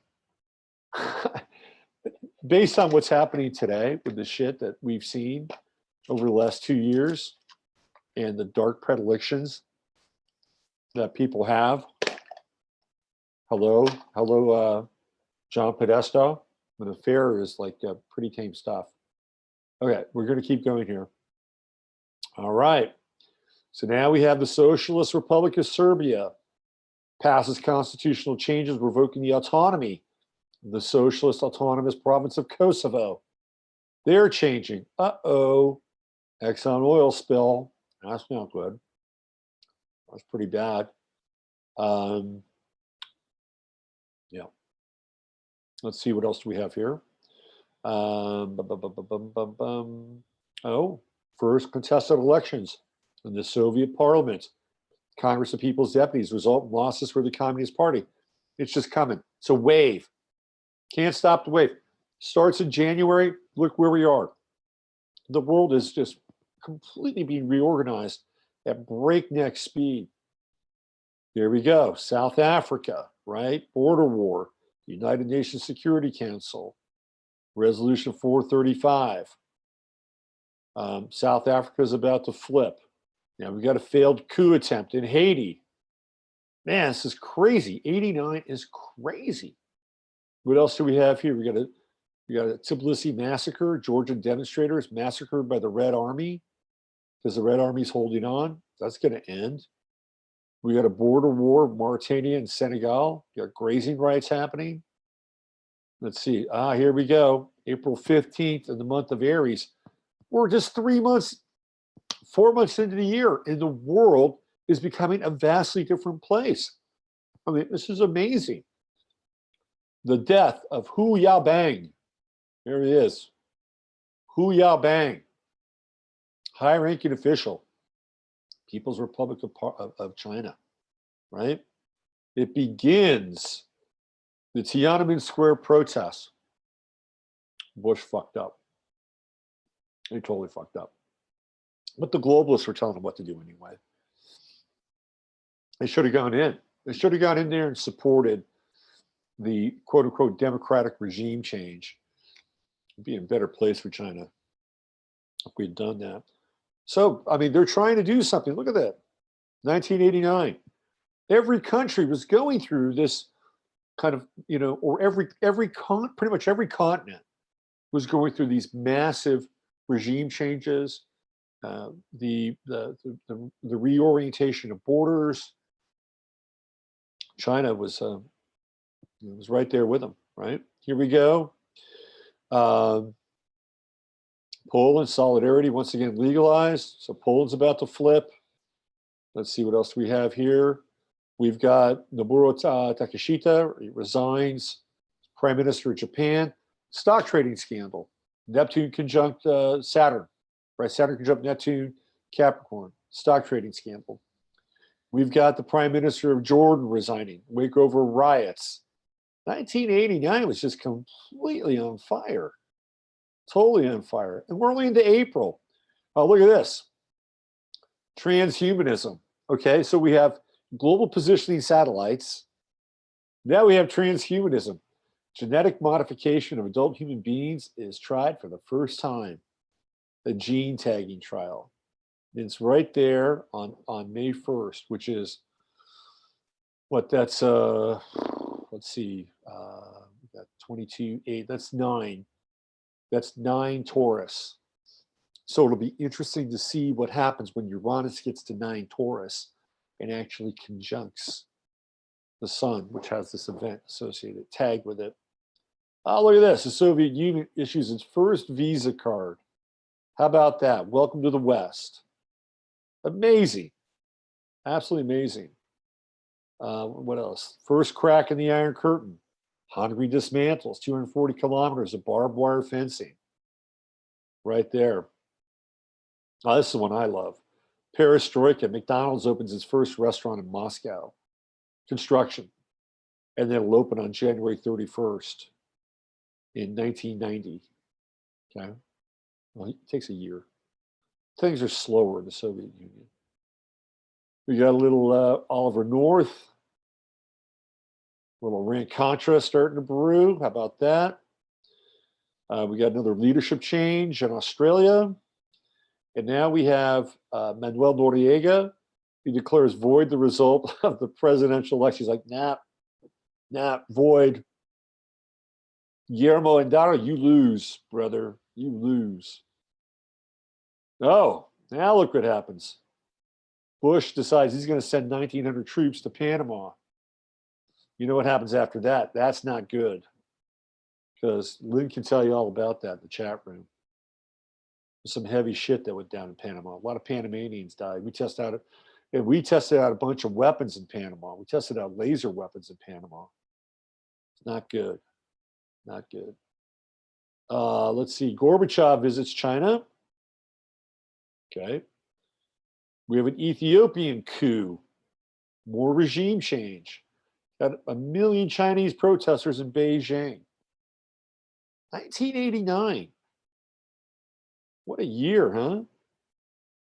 Tiananmen Square protests. That's happening during Gemini, right? Want to split that zygote. We got food riots in Argentina, nationwide state of siege. Yeltsin begins his quest for power and more vodka. The Tiananmen Square protests. They're the goddess of democracy. They had the goddess of democracy statue. Let's check that out. What does that look like? You pop it open? You're popping open everything else. There she is. Goddess of democracy. Also known as the goddess of democracy and freedom, the spirit of democracy, the goddess of liberty. 33 feet high. Of course, it's got to be 33 feet. Statue created during the Tiananmen Square protest. The statue was constructed in only 4 days out of foam and paper mache over a metal frame. How about that? They decided that they were going to have their own version of the frickin' Statue of Liberty. They did it in 4 days. We should have stood by those people. We should have stood by those people. The world would be so much different. But that's not what George Bush's puppet masters wanted him to do. No, because there was a war that we were going to fight, and it was going to be in Iraq, right? Okay. All right, what do we have here? There's a big event coming up here. The first HD TV broadcast happens in Japan. We got HD TV. We got GPS satellites for the first time. We got gene editing, transhumanism. We're hitting the trifecta. And there's one more. There's the tank guy. Remember the tank man? That's all 1989. Can you imagine that? From January to June, the world was just on fire. Absolutely, utterly on fire. The Ayatollah Khomeini has his first funeral. Let's see, he had more than one, which I was not aware of. Now we've got some regime change happening in Greece. Okay. But there's an event here I'm going to fast forward to. Let's see. Where is it? It's pretty important. A lot of stuff going on. A lot of stuff. Let me just find this thing. Okay, we got our first computer virus by Mr. Robert Tappan Morris. No relation. Where is this? There's an event here that I gotta bring up. Where is it? Oh, the Menendez brothers, 1989. Those guys. There is it. Where is it? Where is it?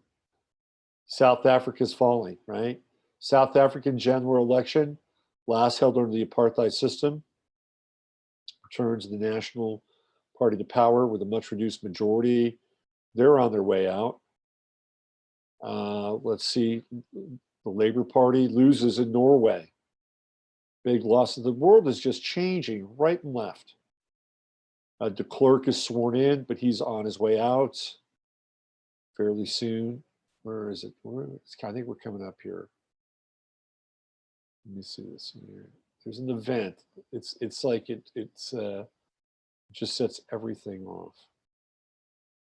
These here. Let me put a search in here really quickly, so I don't have to go through all this stuff because I just want to get to it. I want to get to Ginsburg's chart. Here we go. Right here. I passed it up. On March 13th, Tim Berners-Lee produces the proposal document that will become the blueprint for the World Wide Web. Okay, so we have the proposal document for the World Wide Web. We have global positioning satellites. We have the first gene editing for a stake in the game in transhumanism. And we have HD TV, all in 1 year. All in 1 year. And we have the entire planet getting flipped and going through all these different directions. There's a coup on Manuel Noriega. Okay, we got East Germany closing its borders. I mean, you get the idea. Oh, look at this. Soviet Union reports the landing of a UFO. There you go. Maybe we see some UFOs. Friday the 13th mini crash. Oh, this is the Friday the 13th that, well, was it? Is this the one that, Octavio Perez is what? She's 39, so she was born in 80. So it's a different Friday the 13th, but it is in October. So you had a crash on that Friday the 13th. Oh, look at this, the Loma Prieta earthquake. This is the big earthquake in Northern California. Man, 1989, what an intense year, huh? There's a lot of shit going on in 1989. It was 30 years ago, Saturn was in Capricorn. Okay, so the reason why I'm showing you guys this is because Saturn's in Capricorn, and we're in that phase where, guess what? The map, the global map, is getting reallocated, redistributed, reorganized, although it's looking different. And a lot of the change that was taking place outside of the United States at that time is taking place inside the United States. It's taking place right here within the borders of this country, and the clash between sort of the rise of social Marxism and social justice and making America great again. I mean, this is, you know, we are in a time of conflict, ideological conflict. And the reason, or the thrust behind the ideological conflict, is to flip this country. So everything that you saw that was happening globally at that time, a lot of which was managed, by the way. I mean, let's be clear about this. A lot of that was managed. A lot of it was people were just ready. I mean, people had been tired of dealing with, you know, not having, I mean, they've been getting pictures and images of the West through movies and television, and the whole thing is about to explode. Like Tim Berners-Lee is getting ready to put the World Wide Web online. A decade later, it's going to happen. And what's going to happen to the people in Central Europe and other parts of the world? They're going to see what's going on in the West. They're going to see the disparity of wealth and property and material resources. And there's going to be hell to pay, because up at that, you know, they called it the Iron Curtain for a reason. You know, they didn't really know what was going on, like in the United States or Western Europe, where there was, you know, they just knew in many cases that it was a pretty cool place to live and the streets were gold, but they didn't see how conspicuous the consumption was, right? So a lot of that was preemptive, so they could, you know, start to give people some resources so they wouldn't go apeshit crazy and riot. But we're kind of at that point now, right? And I think a lot of that is starting to foment places like South America, clearly Venezuela, Central America, and we're seeing the impact of the internet in a way that is really blowing people's minds, and being connected and seeing the world in ways that hadn't occurred 30 years ago. That, you know, you may get 3 or 4 TV stations. CNN was just really starting to, you know, kind of just get its legs under it. Global positioning satellites, for God's sake, were just starting to get up into the atmosphere. So the level of global communication at that time isn't even close to where it is now. I mean, it's almost like, you know, the Paleolithic era versus the industrial age in some ways. I mean, that's how drastic the disparity is.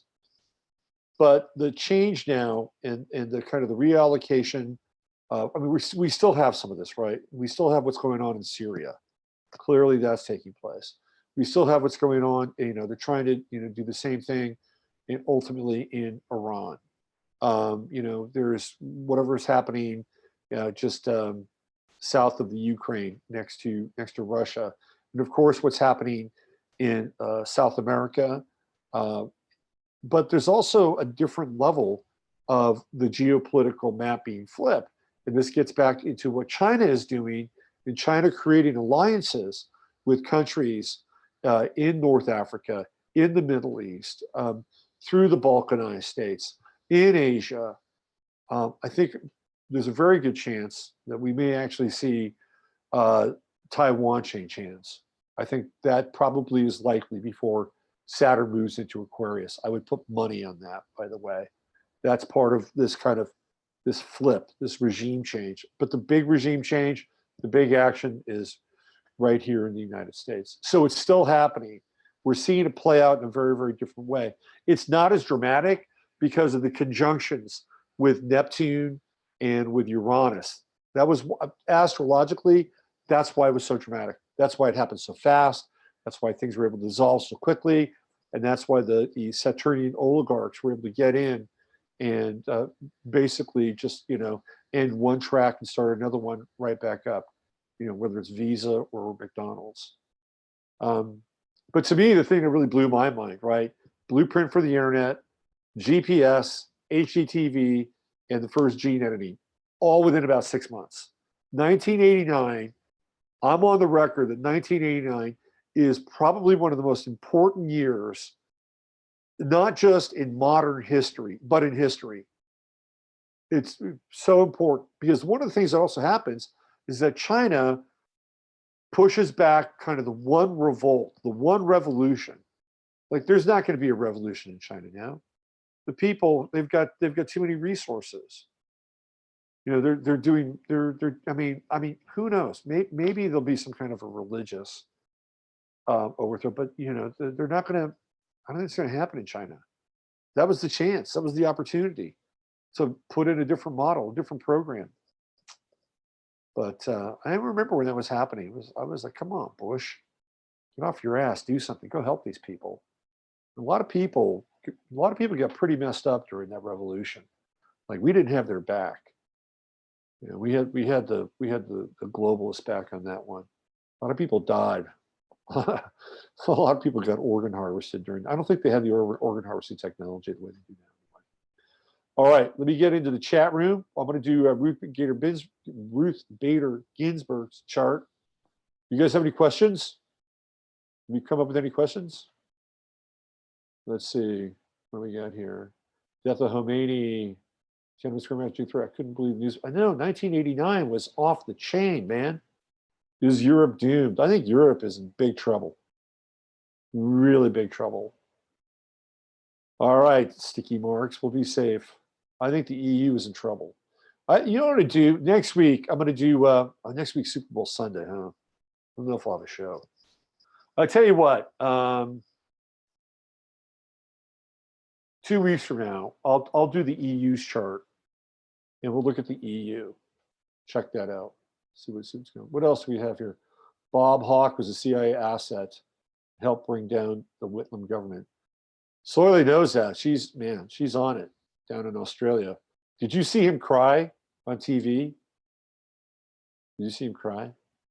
Let's see. September 2000 changed my world, woke me up. Astrological speaking. There was a Jupiter yacht in '89. What a year, right? I mean, '89. I'm telling you, man. '89 is I is going to go down as one of the most important years in history. Ruth Bader Ginsburg, last seen or heard. I don't know. I think she's gone. I think she's gone. I think she's out of here. Let me fire up her chart. Okay, where is she? So I don't have a birth time for her. So I was just playing with the rectification here. And I tried to come up with something I thought might be usable. All right, so let's get into this.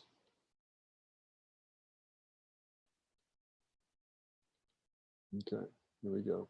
All right, so here's, I have her, and again, I was trying to find some aspects here that sort of typify in some ways, you know, her life, her role. So one of the things I wanted to do is I wanted to get the sun in the ninth house because she's a judge and an authority. So she's right there, 24 Pisces. She's born in the Ides of March. Remember that. Sagittarius represents law. So I wanted to get her sun up in the ninth house.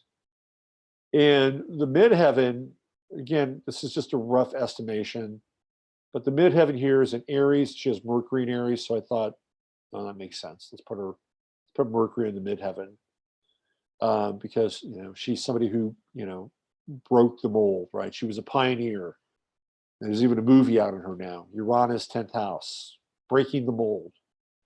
Okay. And then I have Saturn over here in Aquarius in the seventh house, and the seventh house being the house of Libra, scales, balance, adjudication. So again, I'm not as concerned about the chart as it is per se. This is what I came up with, right? What I did really want to look at is wanted to look at some of these transits that are taking place. Okay, so let me go back in over here. Let me go back into the chart selection. Let me bring this up.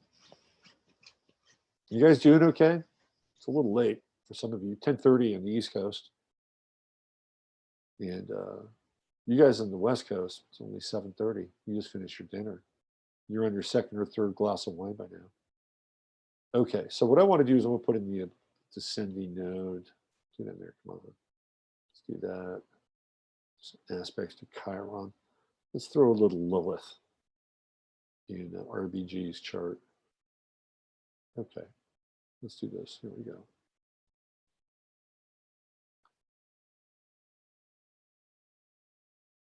All right.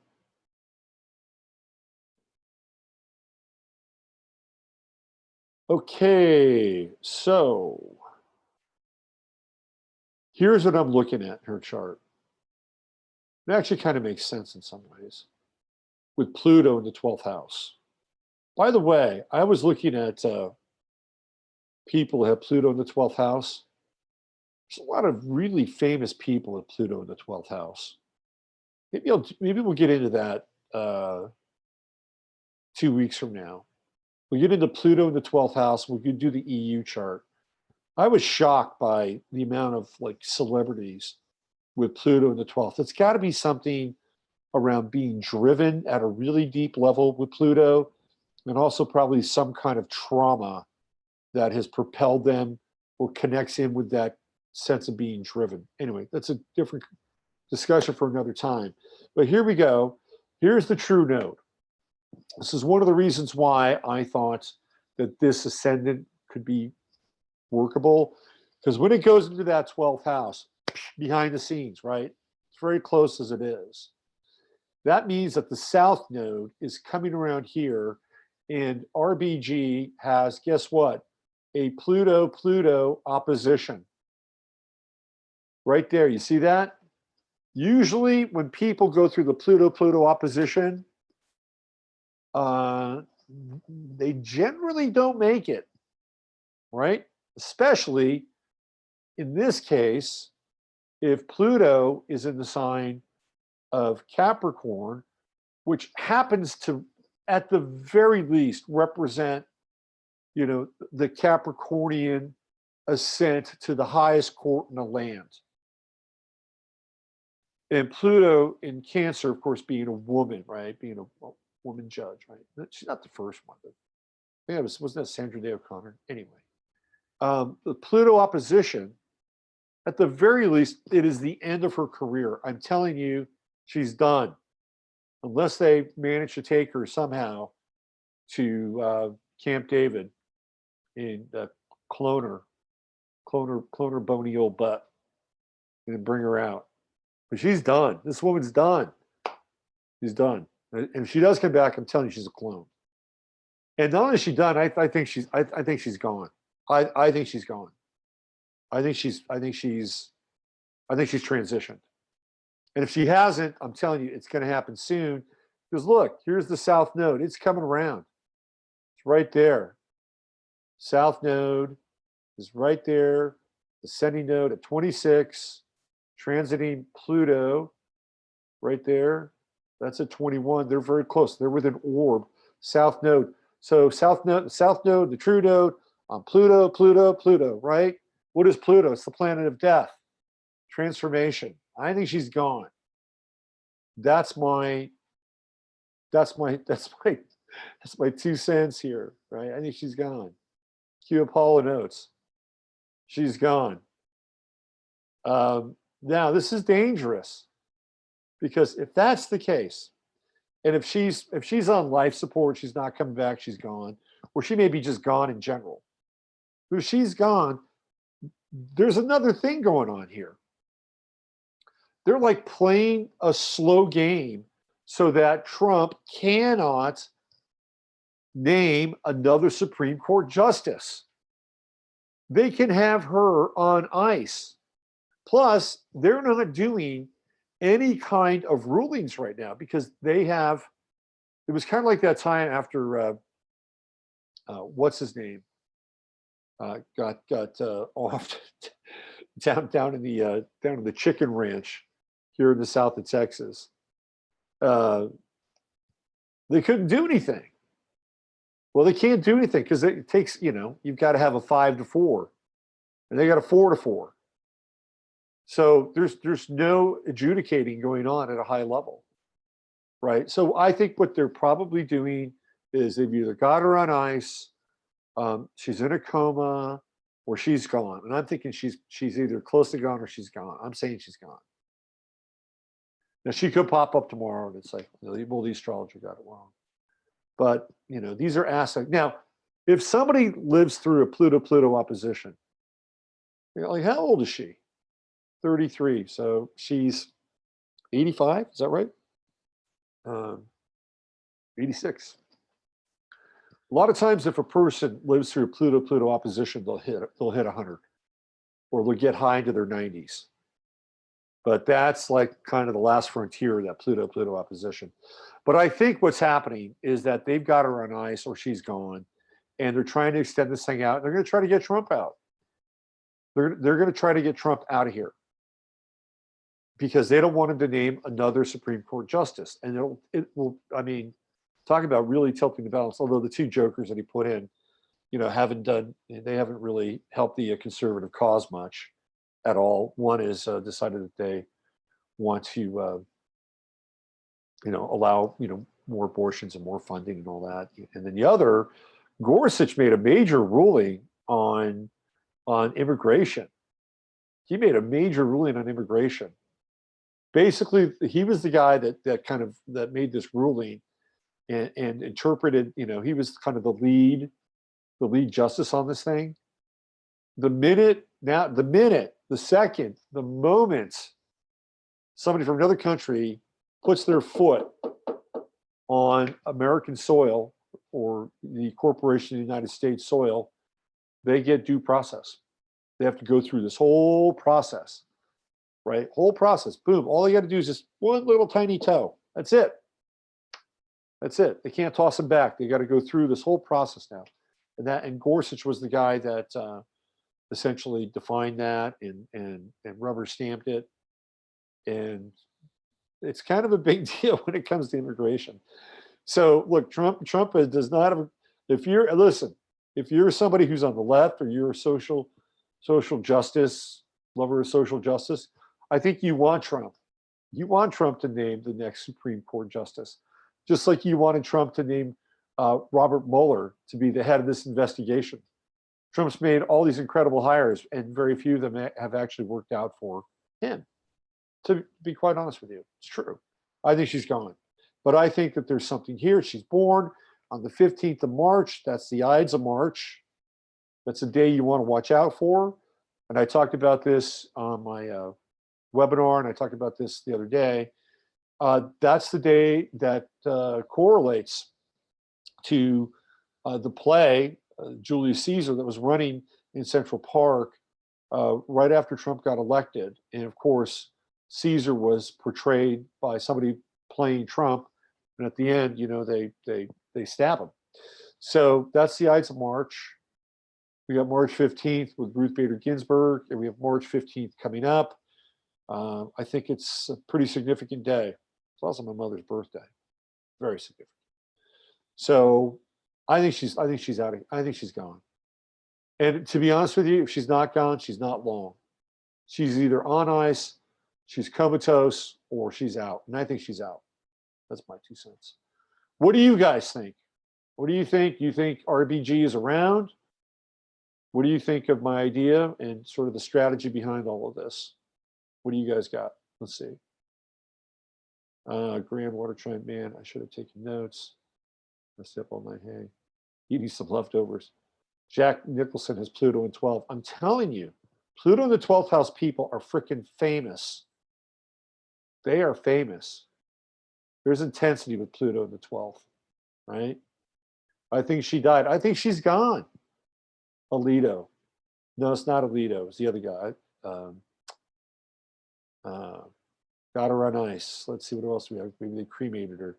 She's just ice now. Just ice. I get it. Nice. Just ice. Justice. Cool. Good job, Sticky. Why is he? Pisces is slippery. They like to come. Pisces is slippery. Tanya says, I think she's gone. I think she's gone too. I think this whole thing is just like a ruse. The total ruse. That's what I think. And I think it's a ruse because they want to have Trump. They don't want Trump to add another long-term member to the Supreme Court. But like I said, his nominations have not done anything spectacular for the conservative cause. Ice, ice, baby. Don't read chat. I'm reading chat now. I'm done. I'm done with mine. I like to read chat. I like to interact. How about questions? You guys have any questions? Any questions, anybody? See, this is a formal reading of chat. I am now announcing that I'm reading the chat. Hay preguntas?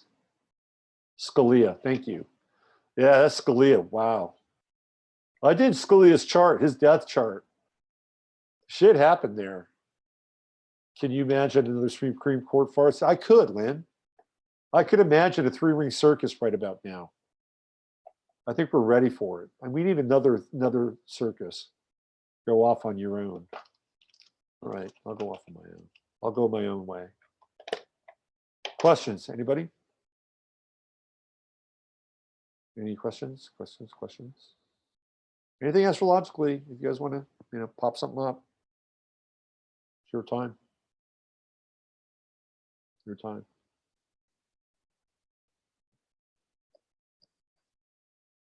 Hey, how about Saturn conjunction to Pluto? Oh, that's a big one. Nice sticky marks. All right, so Jennifer. So Jennifer, does that mean you have Pluto conjunct your vertex? You should date a vampire. You should date a vampire. No, Pluto conjunct vertex. That's very dark. It's powerful. That's really powerful. So what are we talking? Libra? Is that right? Is it Pluto in Libra? The gentleman, birthday is 12/20/74. I hope you had a good birthday. I hope you had a very good birthday. Right at the end of Sagittarius there. Someone put Pluto and Vertex. Pluto and Vertex is very intense. It's like, if it's a Libra, if your Pluto's in Libra, then you're going to have relationships that are going to be deep and profound. And sometimes you may go a very long time without having a relationship. You may have, long distances, relationships that you have, people dying in relationship could take you to kind of another place, another perspective. There can be deep and profound longing, but also going the distance and being at times on the opposite end of relationship and love and not having any at all. Oh, Vertex and Scorpio. So is your Pluto in Libra and is vertex in Scorpio? Is that right? How is February looking? Oh, good question. All right, let's check out February. And helpful hints for the weekend, for the week ahead. Well, I've been doing it. You know, the week ahead, if you listen to the chart of the moment, I talked about being improvisational, be creative, step outside the box, right? We've got this nice energy between Jupiter and Uranus. You know, improvise, think laterally, do something to stimulate, you know, different processes around thinking and arriving at creative solutions in your life. Saturn conjunction with Pluto. Oh, that's going to be happening. I'm going to do a whole show with Saturn and Pluto. Why is Nutty Yahoo still around? Forging new. Yeah, Benjamin Netanyahu. They always say that he's got some scandalous stuff brewing in his closet, but he's like slime mold. You just can't get rid of him. Pluto in your first house makes you an intense person. Yes, but I'll tell you what's really interesting about Pluto in the first house is that sometimes that intensity first is really, it's really like colored. Like for instance, Heather from Beyond Astrology with Heather has Pluto right on her ascendant, right? Love you too, gentleman. Thank you. Yeah. So she has Pluto on her ascendant. And Heather is intense, but she's not intense in not like, you know, really kind of gothic, dark kind of way. But she's intense with like being really focused. Like once she took off and started to get into making videos and doing astrology, she's been fantastic. That's Pluto and Scorpio right on the ascendant in action, right there, right? Helpful hints for February 2019. Well, let's check out February 2019. Let me look at the ephemeris here. Get into it.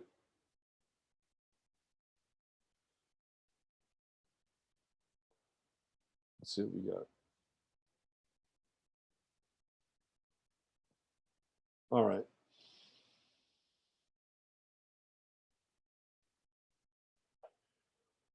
Okay, so I'm going to basically look at, you know, when the sign changes, and that's going to be, well, the sign's changed now, right? It's been changed for a few days, so hold on a second. All right, because it changes again on the 19th, it goes into Pisces. So February is going to be, you know, blocked off by essentially, you know, two different energies.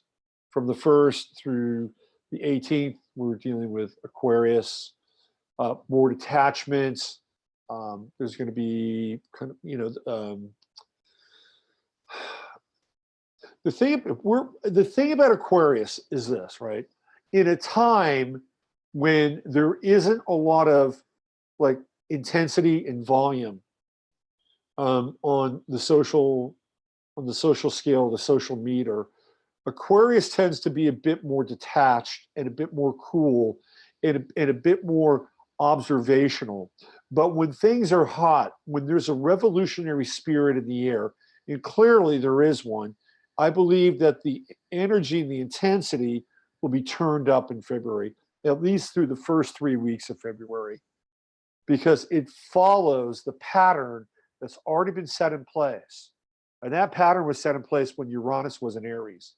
And that's when everybody was just on fire. And Uranus will still be in Aries all the way through February. So we're going to have Uranus in the final degrees of Aries. We have the Sun in Aquarius. To me, there's going to be intensity. There is going to be intensity. There's going to be social intensity, and we're going to look at more sort of pushing out from the center, right? The energy is pushing out from the center and stretching the edges. So the polarity is going to get stretched, and we're going to be moving further apart from one another. That's my sense in February. There's no, you know, Valentine's Day. It would be nice if we had a Valentine's Day between the left and the right in February. That's not going to happen anytime soon. I can tell you that right now. Venus goes into Capricorn in February. It finally goes out of Sagittarius on the 3rd. So relating becomes much more formal with Venus and Capricorn. Much, much more formal. Contracts go into a real formalized stage with Venus and Capricorn. A lot of relationships with Venus and Capricorn tend to have commercial aspects that are associated with it. Like people get involved for specific reasons with Venus and Capricorn. How is this relationship going to help me? Will my social status be elevated? You know, that falls into the Venus and Capricorn camp. So it's not really a warm time for relating, but it's not a bad time for negotiating with Venus and Capricorn. So there's a lot of detached energy in February, although with those final degrees of Uranus and Aries, especially at 28, 29, it feels to me like a bit of a pressure cooker, to be quite honest with you. Jupiter is still moving forward in Sagittarius. It still has that kind of, you know, the Jupiterian spirit. It's moving, it's still in square with Neptune. So we're still having to deal with this, you know, the foggy bottom, you know, when it comes to truth and narrative and trying to figure stuff out and, you know, having kind of unrealistic expectations. We're still moving through that cycle as well. But there's more pragmatic energy coming online. So it's going to be an interesting time. I think there's a lot of executive action that's taking place in February. I think we're looking at a month that has kind of broad sweeping executive action associated with it, because we're dealing with Capricorn energy, heightened Capricorn energy, Venus in Capricorn, Saturn in Capricorn, Pluto in Capricorn. Then we have the kind of the radical revolutionary energy of Aquarius and Aries. And then Mars slows down and moves into Taurus. And that's where, you know, I think there's brakes also being put on with Mars and Taurus. People want to slow things down a bit with Mars and Taurus. You might even see kind of more of a bit of an obstructionist kind of energy with Mars and Taurus. You might see strikes. Like we're seeing some strikes now in Arizona, California with the teachers unions. You might see some more of those when Mars moves into Taurus, especially during that last weekend in February. And then as we get into Pisces, which kicks in on the 19th, Mercury's in Pisces, the Sun is in Pisces, then some of the weights of Venus and Mars, which are Earth planets. To me, I like the end of February a bit more than the first couple of weeks. It feels to me like there's kind of this more, a sense of more organic settling at the end of February. There's more of a sense of elemental harmony with the earth and the water elements showing up. I think the end of February gives us a bit of a respite in some ways. I think the first 3 weeks are very intense, especially with a lot of the Capricorn and Aquarius energy. Now Mars is going to be in square with Pluto, and that's going to be right at the beginning of February. And that, to me, that's a red alert. That's a flashing red sign. That to me, that's conflict. That's a war aspect. How it manifests, I don't necessarily know. But it is not a friendly aspect. You know, that's pretty intense. Mars Pluto square. Now, we were in this Mars Pluto square, was it 2 years ago? Mars was in Aries. I'd have to go look that up. But again, you know, you can't compare where Mars was 2 years ago, because this is a different place. I mean, the tensions are heightened. People's attention span is shorter. Tempers are shorter. Patience is shorter. You know, so if we're, you know, moving into that 2 year cycle, which is what a Mars cycle is, and coming up on a square to Pluto, which obviously it would have and will, it's just different now than it was 2 years ago. I think it's a lot more explosive than it was 2 years ago. So for February, my advice to you is to, you know, stay cool. Just stay cool. You know, do a lot of observation. Try not to get sucked into intensity and drama. Just do your best to not to get sucked into it. You know, Chiron is getting ready to move back into Aries, and that happens in February. It goes from the final degrees of Pisces, that 29th degree where the zodiac ends and, begins anew. And Chiron at 0 Aries is it's pretty interesting. It's the wounded male. So whatever's going on with, the the crosshairs with toxic masculinity, it's going to be interesting to see what happens when Chiron goes back into Aries, and see how men, how men actually formulate kind of a new social response to what's taking place. I think February can be very explosive. I think towards the end of February, things settle a little bit, but clearly there are some very intense energies. Play a little center field and take care of your assets. I mean, when I'm looking at Venus and Capricorn and Mars and Taurus, Uranus is, where's Uranus? Not quite there. Uranus goes into Taurus in March. So we're going to have Mars in Taurus and Uranus in Taurus in March. That's money. That's some kind of run on money in March. So yeah, take care of your assets in February. Know where your money is and know what it's doing. All right, let me talk to you guys again. Let's see what we got. Oh, hey, Hunter. Yeah, Freeman TV was cool. I loved it. There's a Moon Uranus conjunction on the 10th. Yes. What else do we have here? So we just between Merc Venus. I'm just going too quickly. I'm sorry. I'm reading the chat because you guys have questions. What about Moon Mercury square on 2/2? That is a day of my travels to Australia. 3 planes. Won't go through scanners. Hope it doesn't indicate delays or conflict with TSA. No, I don't think so. Moon Mercury square. I think you just have to be clear about your emotional intent. Let's see. Anything else? Let's see. Sally H. Hellenistic astrology. There is a difference. Merc Venus being behind. Yes, absolutely. There is a difference. Let's see. What else? Anything else we got going on here? Pluto opposite my sun has been there for a while. Slow nature of Pluto's movement. My poor little cat. Oh, I'm sorry. I'm sorry. Poor little kitty. Nice to see you, Sally. It's been a while.